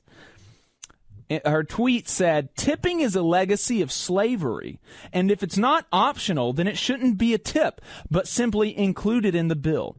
Have you ever stopped to think why we tip? Like why tipping is a practice in the U.S. and almost nowhere else?" Pause.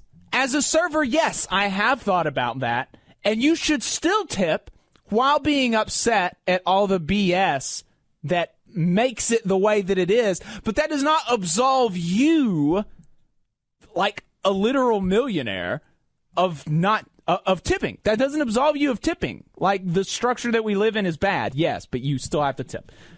After slavery, forcing black people to work service jobs for tips was a way for white employers not to pay for black labor. This is true and a very important point, and a good reason that we should get rid of the culture of tipping by instituting laws or facilitating unionization, not by just not tipping our servers. Now, waiters remain the employees today who earn less than a minimum wage. The shame for tipping is on the government and employers. True, but not on the customer. False.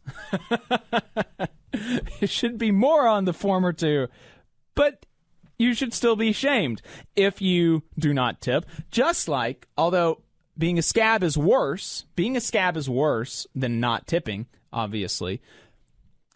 But just because the shame for creating the conditions of a strike goes towards the government and the boss, that doesn't mean that you can scab. That doesn't mean you can cross the picket line. Like, I'm sorry, Nicole. Apologies.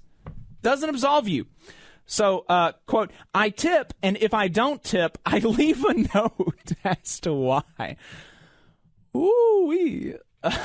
But telling black people that we should tip regardless of quality of service when we know we too often do not get high-quality service is asinine to me. Whew. I'm trying to give her the benefit of the doubt.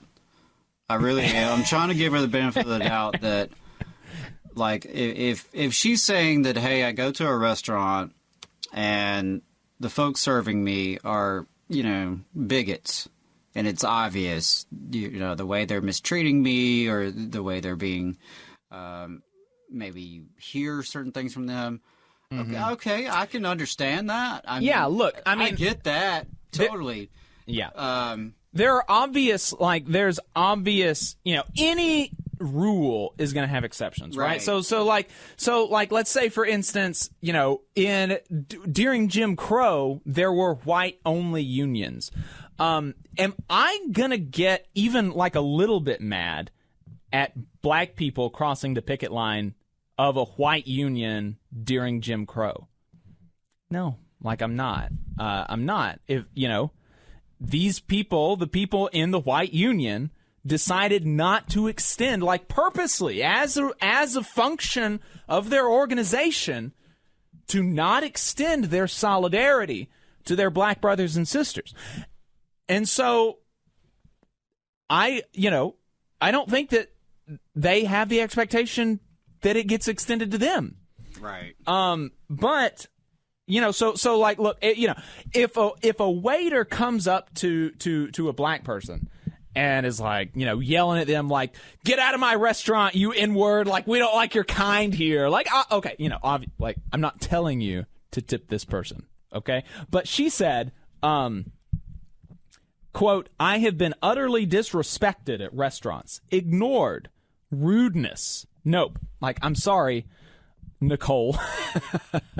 you being ignored for a little while, or you perceiving something as rude, that's not what I was getting at. That's not the exception. Right. I'm sorry.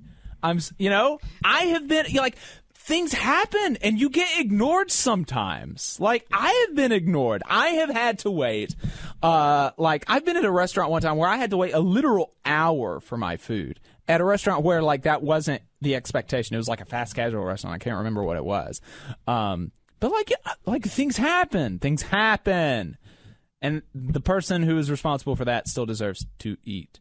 Yeah, and I think it's just a basic level of empathy and try to put yourself in the server's shoes, either if you've ever done it, but even if you haven't done it. I mean, you and I both worked in the restaurant industry. It's easy for us to consider that.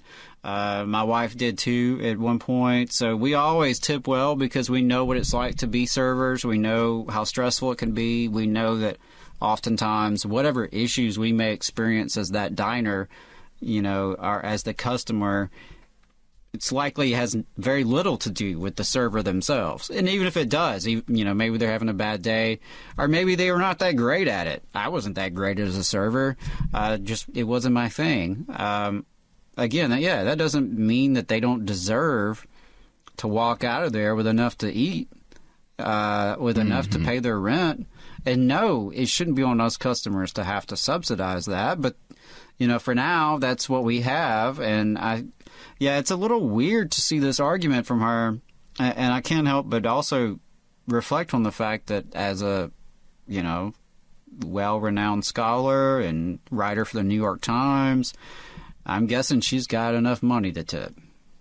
And yes. I don't know what your experiences were like in the restaurant industry, but I often found that the ones who were the rudest to us servers, the ones who had the crappiest tips, were often the ones who you pulled up in the parking lot in a Mercedes. Mm-hmm. People that clearly are people who gave off the impression, a clear impression that they had the money, that they were financially comfortable, but for their own reasons decided to tip you poorly or not tip you at all. Yeah. Frankly, I'm just going to say it. The Sunday church crowd had the worst tips. Oh, yeah, absolutely. I guess they gave it all to church. Yeah. So they would show up and be rude as hell to all the low-wage workers. It really is. Their biscuits. It really is astounding. I looked up her net worth. She has a net worth of $3 million. And she's a pretty young person. Can you imagine I would, the only scenario that I can think of that I would be not tipping would be something equivalent to It would have to be extremely extreme, egregious. like actual literal aggression, right? Or like harassing. Bad enough my to where partner. like I would feel the need to leave the property to get out of that. I mean, if it was on that level, then sure. But otherwise, that's just I would say it doesn't even look like that's what she like. You need being ignored or perceiving something as rude. I mean, get a break. Yeah, like, I see. That's where I thought she was going with this is, hey, I've experienced racism at restaurants, and I shouldn't be expected to tip those people. That is totally understandable. But yeah, that's not where she took it. I nope. Why even go there? Or is this just a way to get Twitter engagement or something? I don't remember what the thing that started. I don't think she was like replying in a thread. She was like replying to somebody. She was engaging in a conversation that was already going on. Oh, okay. I mean, it's just she didn't just. So I mean, I guess to be fair, she didn't just tweet out not tipping is anti-racist. So. Yeah, it's still bizarre. Still bizarre. Yeah. So that's it for today's episode of the Valley Labor Report, folks. We appreciate your time. If you would like to help us stay on the air, you can buy our new hat. Make a one-time donation or a recurring donation at TVLR.fm. Share and follow on social media. If you'd like to leave us a voicemail, share your thoughts on the contents of today's episode, ask us a question, share a story about winning in your workplace, about a bad boss, anything at all. The phone number is 844-899-TVLR. That is 844-899-8857. Solidarity to the Minneapolis educators, the Alabama coal miners, and all other workers currently on strike. My name is Jacob Morrison. My co-host is Adam Keller, and we will see you next week.